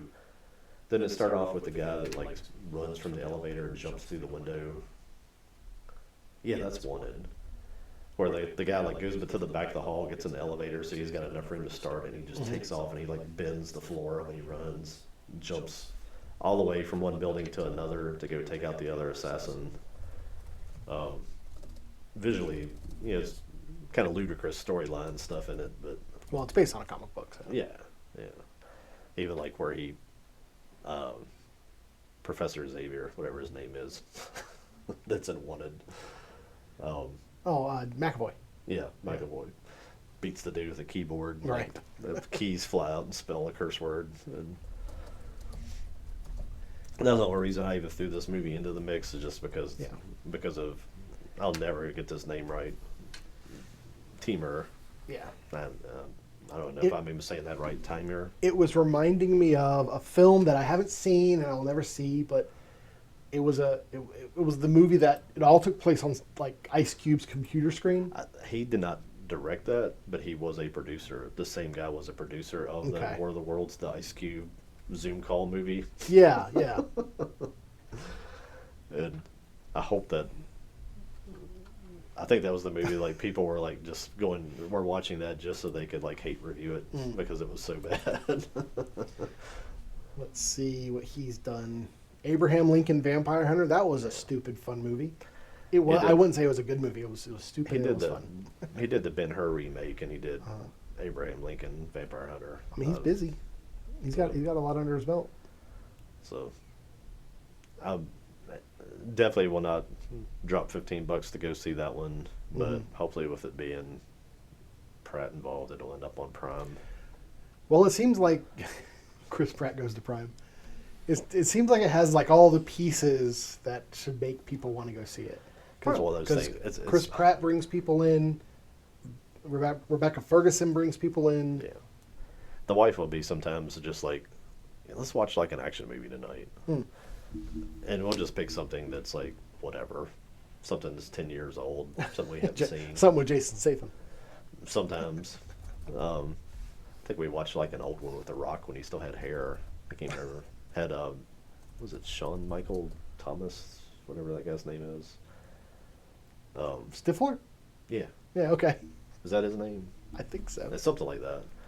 The two of them in like a heist South I've American seen that movie. We watched that the other night just because it was like what we found. Mercy kind of seems like it's one of those. It's The like, Rundown. Yes. Yeah, that was a good movie. I enjoyed that. This kinda The feels Rock like is this- very much like a Jason Statham is like you know what you're going to get when you're watching that film. Kind of feels like this is in that category. It's Okay. like, it's not going to be a Denzel quality movie. Right. But what was the other thing that Pratt did back in one of those first Prime movies where they were fighting aliens? Tomorrow War, I think that's right. It feels like that. Yeah. That was watchable. It was fun. It was like, can I tell you what happened in it? No. J.K. Simmons was in it. That's the main reason I liked it, is because he was like an old dude that had weapons that they had to go see or something. But I recently saw the highest paid actors. That might be of 2025. I thought it was all of all time. But like Chris Pratt's on like the short list of some of the highest paid actors, and I was thinking when I saw the Mercy, I was like, man, he's just taking any job, right? Yeah, he's getting paid too. So that's probably maybe the other reason that I might at least entertain seeing this thing, is because so many people like just lose their minds over him being in stuff. And I'm like, it kind of makes me happy. right. It's like if I can. I think this might be the list. If I can support him in just a little way, just so he keeps on being in things. Well, the people that lose their minds over him being in things are the right people to have lost their minds. If this list annoys me for any reason, it's that almost every one of them are Marvel actors. Yeah. This is the top 20 list of the highest grossing box office stars. That's why those Scarlett, movies. Scarlett Johansson That's why number those one. movies are such disasters. Their expenses are Yeah. just. Oh, yeah. You can't make money when you spend that much money on something. That kind of makes me sad that Scarlett Johansson is number one, not because she's number one. I think it's great that she's number one, but that thinking about how Ghost in the Shell didn't do better. Yeah. Like, oh man, Well, to be number we'll one. talk though, about that at some point, To probably. be number one, go through and list all of her movies. Is there like a Scarlett Johansson role where you're like, man, she was great? It's like she was okay. I mean, she plays a Black Widow, okay. Under the Skin. That was like almost like Yeah, that's like probably the lowest budget thing she's probably ever done. yeah. And she was like a blank robot. Yeah. She was an alien. There's something wrong with that whole balance of stuff And where like, she's yeah, the I highest like, paid thing. like Lucy. I liked Lucy, but again, she was kind of Yeah. she was going beyond human comprehension, so she was emotionless. And Ghost in the Shell, she played an android And or a cyborg. even like Lucy was not That's like weird. a super high budget thing. Yeah, Um, yeah. She plays a lot of emotionless characters. There's something wrong there that like you'll see an actress that's like, man, she's awesome, she's hilarious, she's great. Yeah, I love to like Zazie Beetz. Mm-hmm. It's like I'll watch anything that she's in. She's not on that list, but all these people that just make all this slop are the ones that collect all the money. Well, I think I think she was wasted in the Black Widow film because that film should have come out like in Phase 2. You know, near the Winter Soldier storyline. Yeah. Let's see what she's done. Okay, she was good in Asteroid City. Yeah, that movie made no sense. That's Wes Anderson. What do you expect? That's where I had to start differentiating between which Anderson it was, because there's one that makes like kind of like Resident Evil type movies or whatever, and then the other one that makes stuff that's like just complete confusion for 3 hours, and they're always long. The Paul Thomas Anderson and Wes Anderson. Yeah, Paul Thomas Anderson and Wes Anderson. I recently watched a Wes Anderson film that I won't be talking about, but I enjoyed it, called The Fantastic Mr. Fox. I saw like a 15-second clip of it. And I was like, that's delightful, and I wanted to watch it. It was great. Did Wes Anderson do he did the Isle of Dogs? Yeah, yep. That was cool. Yeah. But Well, let's see other films that she was in. And Lucy was good, but again, well, yeah, she played she played the it's probably one of her Siri. better acting jobs, and she wasn't even She wasn't acting. she wasn't even in it. She was just sitting in her room reading lines. But yeah, The Island. That was back in 2005. That was like at the beginning of her career. that was it seemed probably like. very early in her career. In her, I would say in her career of notoriety, because she goes all the way back to mid 90s. Yeah, I'm guessing it's mostly Marvel. That's where her paycheck's coming from. Yeah. Oh, Jurassic World. There you go. She's the new face of the Jurassic World franchise. Yeah, and they're gonna make more of that. Yeah, oh yeah. She'll get her trilogy. I would bet money on her getting 3 films. It's crazy that's the stuff that gets greenlit at this point. Yeah. Oh, Marriage Story. Did you see that with Adam Driver? No. Yeah, both of them fantastic in that film. Yeah. Yeah. So If you want to see if you want to see her chops, watch Marriage Story.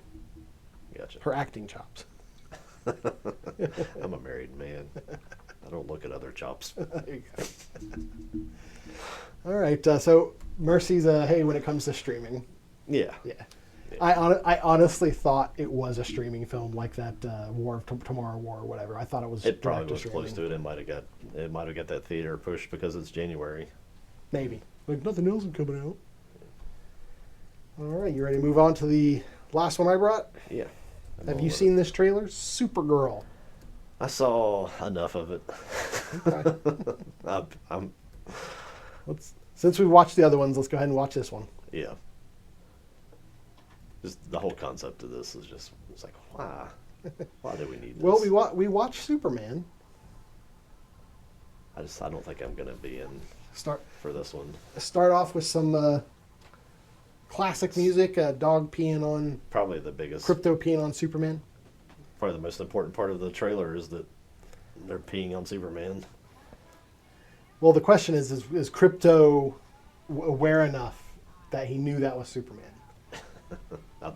The guy who directed the trailer was. Right. And I think they're making a really specific effort to differentiate her from Superman. Because in the comic books and a lot of the media that they've made, Supergirl is just like a female Superman. Like she has the same ideologies, she has the same code. Yeah. This Supergirl's a bit disheveled. Yeah. Wasn't the idea of this kind of already explored with like the She-Hulk thing, where Yeah. it's a mom that just doesn't care, Yeah. or whatever. Well, She-Hulk cared, but she didn't. was obstinate toward Hulk and stuff like that. It was more This is against more the of a- power structures. She's more aloof than She-Hulk, I think. This is more of a wine mom. Yes, Wine Mom. Yes, Wine Mom, Supergirl. You saw just a clip of that. One of the big draws to this film is Jason Momoa is going to be playing Lobo, which is essentially just Space Biker Man. I was never a big Lobo fan. There are a lot of characters that I would see in the comics, and I'd be like, that's dorky. I don't like it. And Lobo was one of them. I was like, okay, he's a biker and he's in space. Ooh, big deal. Jason Momoa inclusion in something is not a draw for me. For a lot of people, yeah. I've never seen. Everybody's like, "Oh, he's cool." I'm like, "Is he?" I was like, "He's big." I've never seen a movie, but it's like, "Wow, that was great." I wasn't crazy about him as Duncan Idaho simply because I've always envisioned Duncan Idaho as being very like buttoned up. Who's Duncan Idaho? Oh, in Dune, Oh, he's Paul Atreides. See, I don't even like- think of him in that movie. Yeah, I he I liked him. sacrificed himself so Paul and Jessica can. I liked him in that movie, but it was like I don't think of that as a Jason Momoa thing. Yeah. He wasn't like being a surfer like he is in every other freaking movie that he's in, and Well, I always kind of forget that was him. Honestly, I'm probably mispronouncing this. I have this problem when I read novels. If there's a word I don't know, like it's like a made up sci-fi word, I'll decide this is how it's pronounced, and I'll pronounce it that way like for the rest of my life. I'll insert and take out letters. So I don't know if this is how you pronounce it. Duncan Idaho is a sword master of Ganez. Again, Ganez, I don't know, maybe. But he's trained in a specific like sword master art, and it's like if you're a sword master of Ganez, you are the best in the universe kind of thing. Like, Yeah. in the entire Imperium, people don't want to mess with you. The going up against the Sardaukar is and the Sardaukar are known to be like these violent and just horrible warriors, and they can butt heads because they're both formidable. okay. And Duncan Idaho was one of those, and I always had this picture of him being this like very buttoned together, regal man who's like just completely in control. Yeah. And Jason Momoa, his characterization of Duncan Idaho was very very playful, like Jason Momoa is. Yeah. And that was one of the things I've said before. When I went to watch Dune, I was like, I'm just going to enjoy it. I'm not going to pick it apart. And that was one of the things. Like if I wanted to be a picky fan, I would have hated him as Duncan Idaho. But I don't know the it was books at fine. all. What that sounds like to me. Did you watch Rob Roy Rob Roy. with Liam Neeson as the Scottish guy? No. Christopher Waltz, I think, who plays like in Glorious Bastards and all Mm-hmm. those, is like this like aristocrat, but he's like a master swordsman. And the climax of that movie is that Rob Roy, this big brawler from the hills of Scotland, comes down to duel this guy to get his. There's a wager about land and all this stuff. I forget what the details are. But what you're sitting there describing it to me was like, that sounds like Christopher Waltz's character in that. And I would like definitely say aristocratic is a great adjective to describe And- what I feel Duncan Idaho should and be. he just he's brutal, but he's like he still wears frills and like all the little suits and stuff, and he does proper sword techniques and stuff, but he's like so fast and so precise that he just Yeah, I want to see that. It sounds good. that's what that made me think of. But yeah, I probably one of those things where I benefit from not ever reading Right. I'll just go into Dune and like, wow, Well, it's fun. explosions. Yeah. Sand, worms, yeah. Yep. Sand, worms, and sandworms. Yeah, back to Supergirl. Okay, it looks like if I had seen this and it was removed and I didn't know it was Supergirl and they never told me it was Supergirl, I'd just be like, oh, another Guardians of the Galaxy film. Yeah. I mean, and it's James Gunn, so it makes sense. It's like, why was that what they decided to do next? I don't know. That just I'm fine seems- with the premise, but I just think the whole vibe of it is just aping off of Guardians of the Galaxy. The production designers really couldn't come up with something new. Yeah. I mean, really? Come on. I've heard that said about James Gunn, that's what he knows how to make, is Guardians of the Galaxy, and whatever movie you get is just that dressed up differently. And Yeah. I tried to draw as much good out of Superman. And I think I'm probably like you. I'll talk about that more when we get into our coffee service, because something in there kind of ties into that. Mm-hmm. And that I think seeing Superman in the theater was like seeing the first Star Wars movie. Was at The Last Jedi. It was kind of flashy and cool in the theater. Don't ever go back and watch it again, and don't think about it. Right. Just Have you watched it a second time? Superman? Yeah. I think it's on HBO, right? I have no idea. Seemed like it was on in a hotel that we were in, and I Okay. just caught.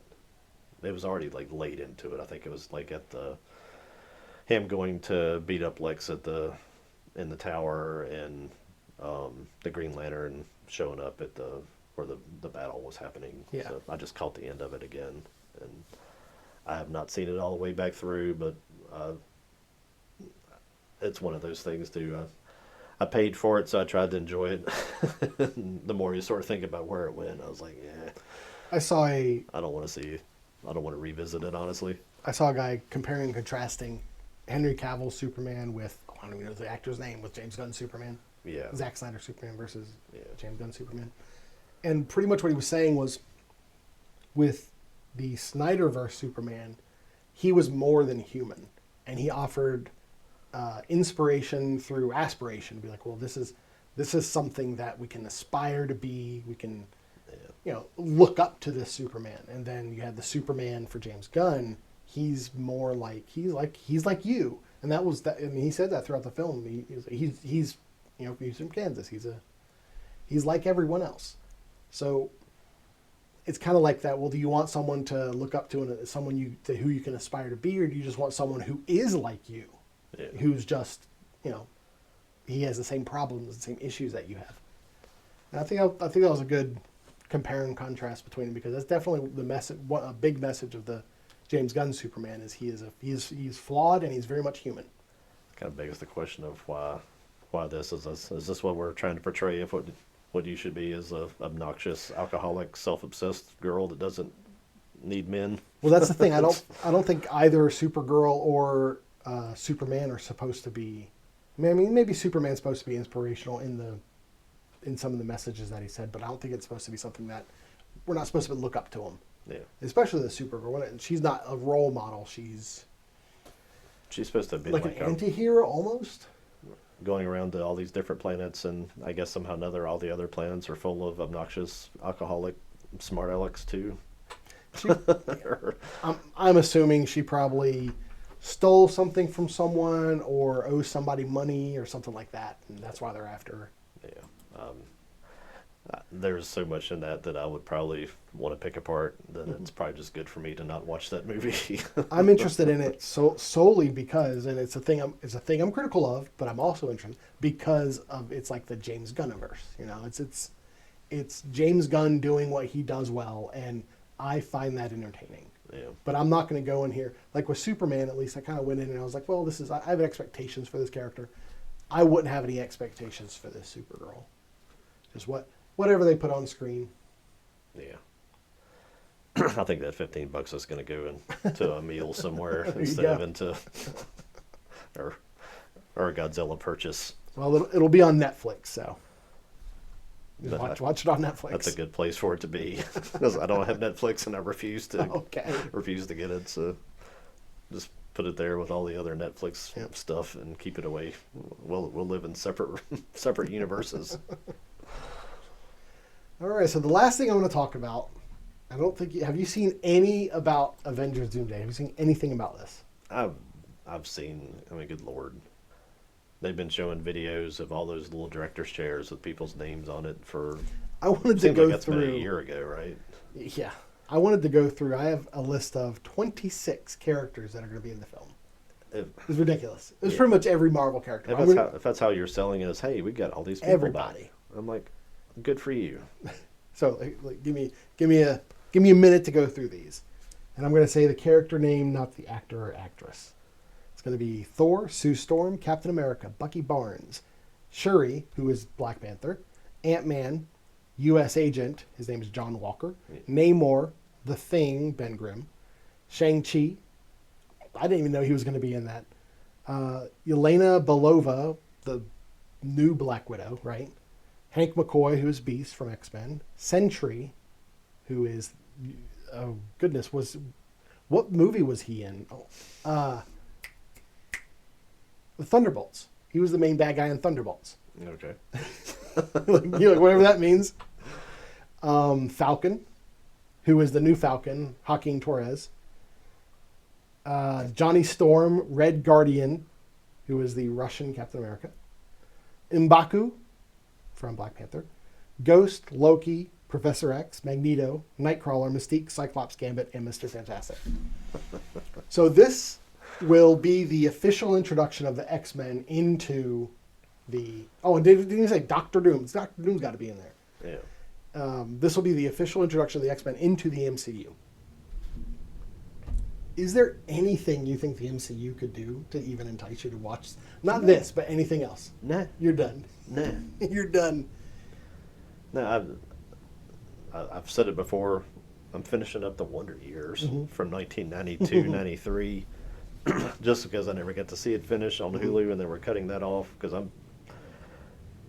everything that Disney touches at this point to me is just I have zero interest in it. It's if you're not doing it in this movie, you're doing it somewhere else, or you're trying to sneak in some kind of subversive message to undermine people's families or confuse children or push some other thing about, look how good this is, you have to accept this. I'm like, no, I don't need to accept it. I'm not paying $15 to tell you to go sit for 2.5 hours for you to tell me comply. That's basically, that seems like that should be like Disney. That should be under Disney's name. It should just be the word comply. You ever see They Live? Yeah. Yeah. With the glasses? Yeah. Comply, okay. There's apparently this company that has come out with these glasses that are, you know how if you have polarized glasses and you put two of them together, and you kind of cross them at 90 degrees, it blocks everything out? I've never tried that. But That's the way, with polarized sunglasses, if you want to see if your sunglasses are really polarized, you take like 2 pair of polarized sunglasses and cross the lenses at 90 degrees, and it'll just be black. You can't see anything. Okay. Just where the light goes through. These glasses these people have made blanks out any screen. And they were inspired by They Live. I'm like, that kind of sounds awesome. And it was showing them like going into like Best Buy and just all the screens were off. Well, from their perspective, they're just black. That'd be amazing. That's kind of cool. Yeah. It's a broader conversation, but I'll sum it up in as quickly as I can. The fact that you're trying to convince me that I should agree with something means that you know somewhere that it's not right. Otherwise, you wouldn't have to try to freaking sell it to me. I disagree with that, simply because I agree with the proselytization of Christianity. Yeah. I guess I'm talking about something more specific. Right. About what they're pushing. Yeah. And I was thinking like generally, if you have to push for something, I don't think it's always bad. Yeah. No,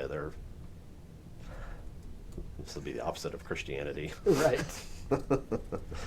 Yeah, I can't. I've passed the limit of being able to sit through. Oh, that's okay. It's just they had to add that in. I mean, I'm just at the point now to where, because it's the difference. It's pushing an agenda. That's how I say it. Yeah. I think it's when they're clearly pushing an agenda. All movies. No, what's up? This is actually something I was thinking we were going to talk about next episode. We'll go back to it next episode. Come back in a week. But all movies have some sort of message. Yeah. And sometimes it's not overt. And I think the difference between like in the 80s and the 90s and even early 2000s and today it's overt. There's no allegory anymore. It's just that, look, we want you to know this, so we're going to tell you it. They're preaching to the audience. They're teaching the audience, and they're talking at the audience. Yeah. They're not talking to the audience. and they're not trying to show you like life lessons or anything like there's that. no storytelling anymore. Right, It's just that right. I have a thing that I want everybody to know about, Right. so I'm going to use this movie to tell you about it. And I'm like, I don't care. You go through this list of people you pulled up for the Avengers. What on earth could they do with a story in this other than have No, massive groups of them all flying in from one side and doing some stupid little pose to attack somebody? And I'm like, no. No, this movie is going to be Have to be- a series of set pieces that could probably the set pieces could probably exist independently outside of the movie and still be interesting. It's going to be, to beat Doctor Doom, we've got to have this thing, but we can't get to the thing because he has this thing. So you go get that thing. It's going to be these little tasks, like every freaking Star Wars movie. It's not a story. It's a series of tasks that you have to get through, so we can get to. We had a 15-minute idea that we turned into a 2 hour and 45-minute film, and we stretched out. What do we do here in the middle? Let's make him have to go find a key. Did you Let's make him have to go. Let's go find. No, they have to get to the snake that for some reason It's not has just- the knife that looks ancient, but it clearly can't be ancient because you have to hold it up against the Death Star. What was it like? The So Emperor went and hid stupid. somewhere in like the edge of the galaxy that nobody could find him, but he left 2 things that would tell you how to get there. It's like, Yeah. why? Yeah. Why would he do that? It's like, well, It's horrible. it's just little plot pieces. We did watch here recently. We watched The Naked Gun, Wait, the new one? the new one. You saw that before me? It's on Prime. I It think. is? Okay. What'd you think? And one of the first things they get is like they're at a bank or whatever, and they go into the vault and they pull out the thing, and it's called the plot device.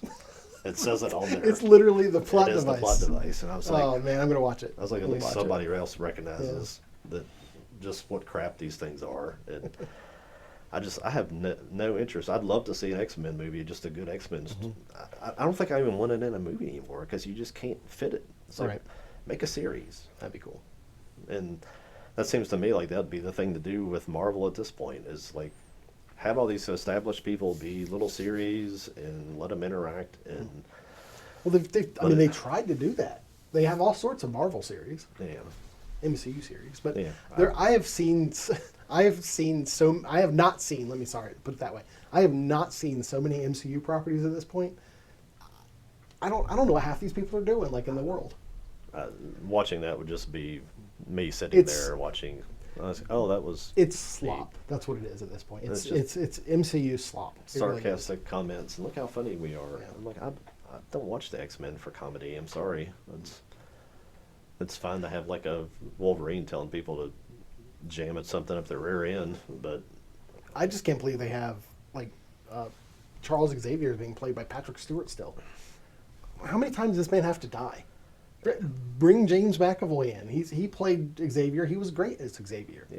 And that was one of those. he shaved his head for it. One Yeah, movie. I'm sure he'll shave it again. He doesn't mind to be bald. At this point, he's probably getting old enough he can start to look like Xavier. Okay, I'm gonna look this up. Okay, I'm not gonna look it up because it'll take too long and it'll be a bunch of silence. I want to know how old Patrick Stewart was in the first X-Men film and how old James McAvoy is now. He couldn't. They've have gotta been- be close. He had to be early 50s, Yeah.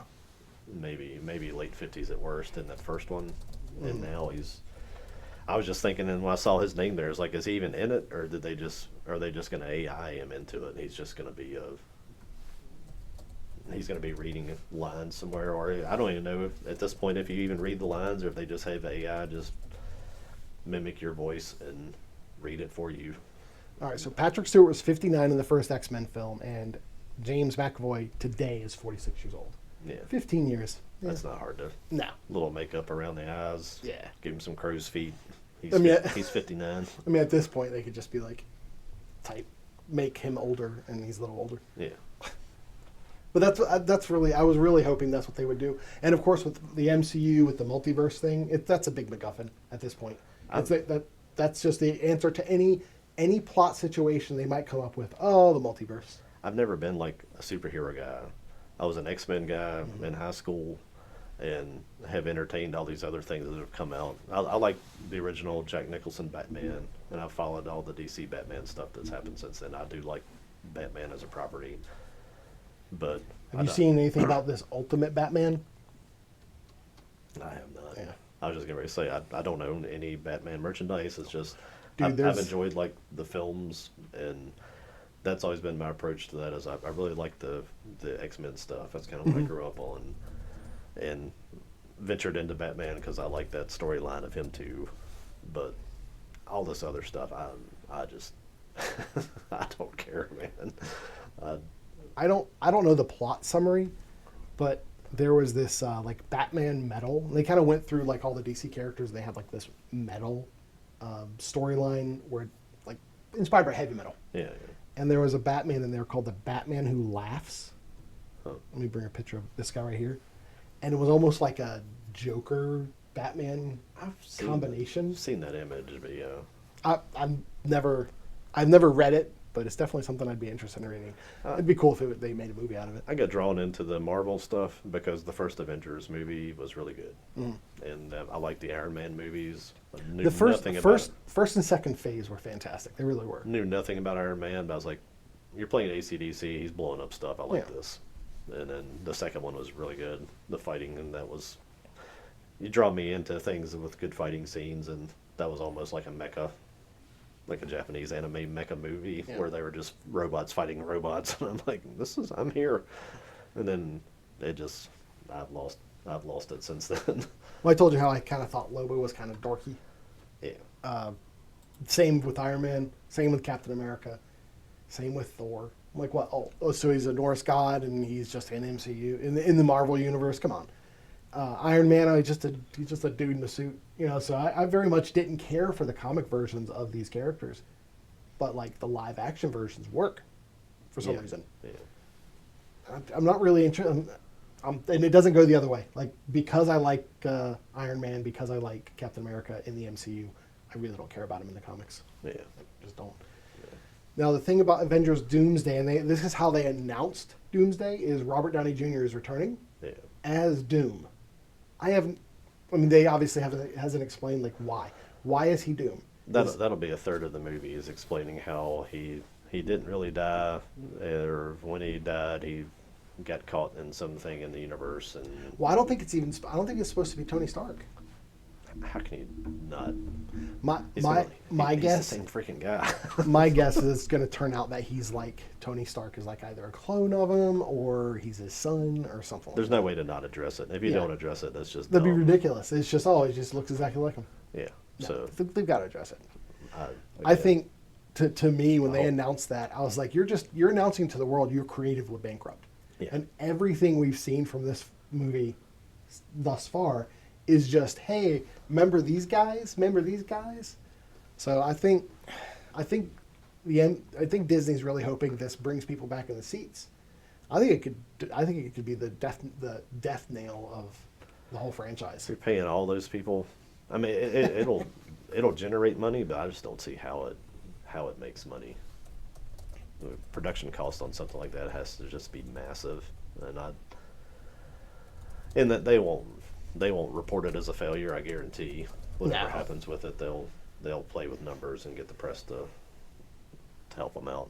See, so a lot of these actors must be like taking a pay cut because it says 450 million.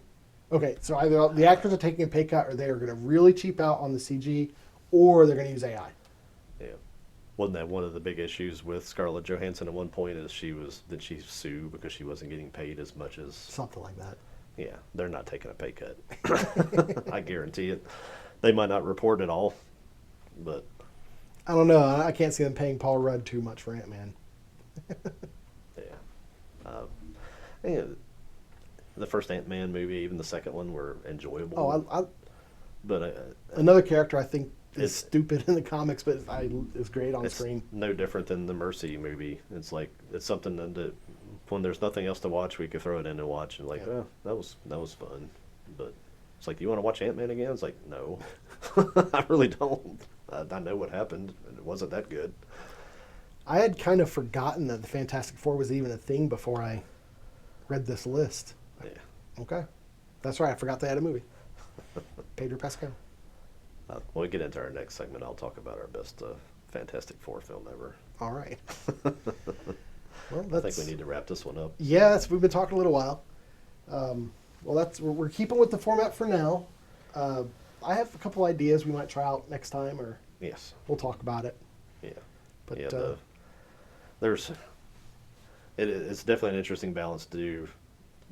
See something I love watching trailers. Mhm. I will turn on a YouTube video. It's 45 minutes of trailers and sit there and watch all of them. And of those movies, if I see one, it's probably fortunate. Maybe if I can catch 2 or 3, it just depends on how they show up and what they show up on. If I ever get to see them, but the balance of that versus going to go see any of this stuff in the theater it's never going to be close to equal. No, not at all. And I think most people are like that. if there Can't were watch everything. bring back Blockbuster. Let me go to a store after it's out of the theater and rent it, bring it home and watch it, and I'll bring it back to you.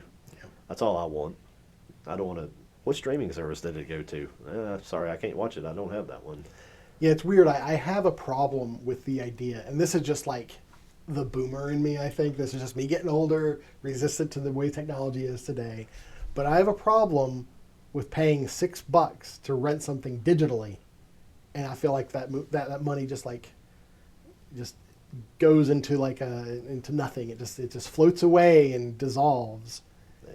But I'd be perfectly fine going to a store, picking up a DVD, paying someone $6, and be like, "I'll be back in 2 days." I guess my memory of like Redbox and stuff is like rentals were like $3. Yeah, they were. Yeah, they were It's like real cheap. I'd rent it for $3 Yeah. digitally if that's all it was. But My whole thing with digitally is because I use what used to be called Vudu is now Fandango at home, yeah, and I've actually sent this into the customer service, and I think it would be a great idea, but it would cut into their bottom line. You know how that goes. Give me the option if I rent a movie for $6. If I like that movie, let me apply that $6 toward the purchase of the film. yeah. I would rent so many. Well, I would rent films at that point because I don't rent them now. It'd be nice to have a trial to see do I want to own this or not. And Yeah. but, Because there are a few films that I've bought because I'm like, I think I want to own this film, and I'll buy it, and then I'll be like, no, I didn't really want to own it. yeah. But what I don't want to happen is I don't want to spend $6 on a film renting and then be like, I want to own this film, Well, that's and then have to pay full price digitally. And for me, it's digital. That's my issue, paying for digital. look at my collection of stuff over Yeah. there. It's kind of stalled in time because Yeah, there's like a line. There's a line. You don't get anything after that. you go to rent something. It's like, man, that was freaking awesome. Mm-hmm. And I'm not going to go rent that 6 more times. I'm going to go buy it because Yeah. I want to have this film. And there's nothing over there that's like that I've ever bought that's been. I bought it. And I Past know 10 years. I don't watch it Right. because I'm not going to just go buy something and be like, yeah. Yeah. Everything there is an established film that I like, and I wish there was a way to get back to where you could just filter through material like that and see. And now it's just finding something on streaming. You find something that you like. It's like, oh, there's no physical copies of that. Sorry, you can't buy it. And I'm like, Well, okay. even so, for me mentally, it being available streaming, even for a short period of time, does something to the value of that film for me. yeah, I don't know. well, Anyway, in our coffee service, we're going to be talking about not unconventional superhero films like Mystery yes, Men. yes, and ton of stuff to draw through. I kind of did what I always do, is like whatever came to mind really quickly without thinking about it is what I went with. As I could have listed out a myriad of other things, but I went with the initial response, almost like that.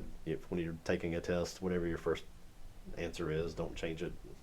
So that's what I've got. It's a interesting selection that I've got, and kind of forget what you put. So you'll have to remind me when we get into it. Yeah, we'll talk about it. We'll talk What about we it. got, but that'll be it for our desserts.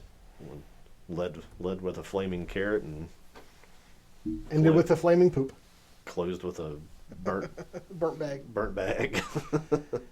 Yeah, with the Avengers Doomsday specifically, if my wife wants to go see it, I'll go watch it with her. I'm not gonna make her see it by herself.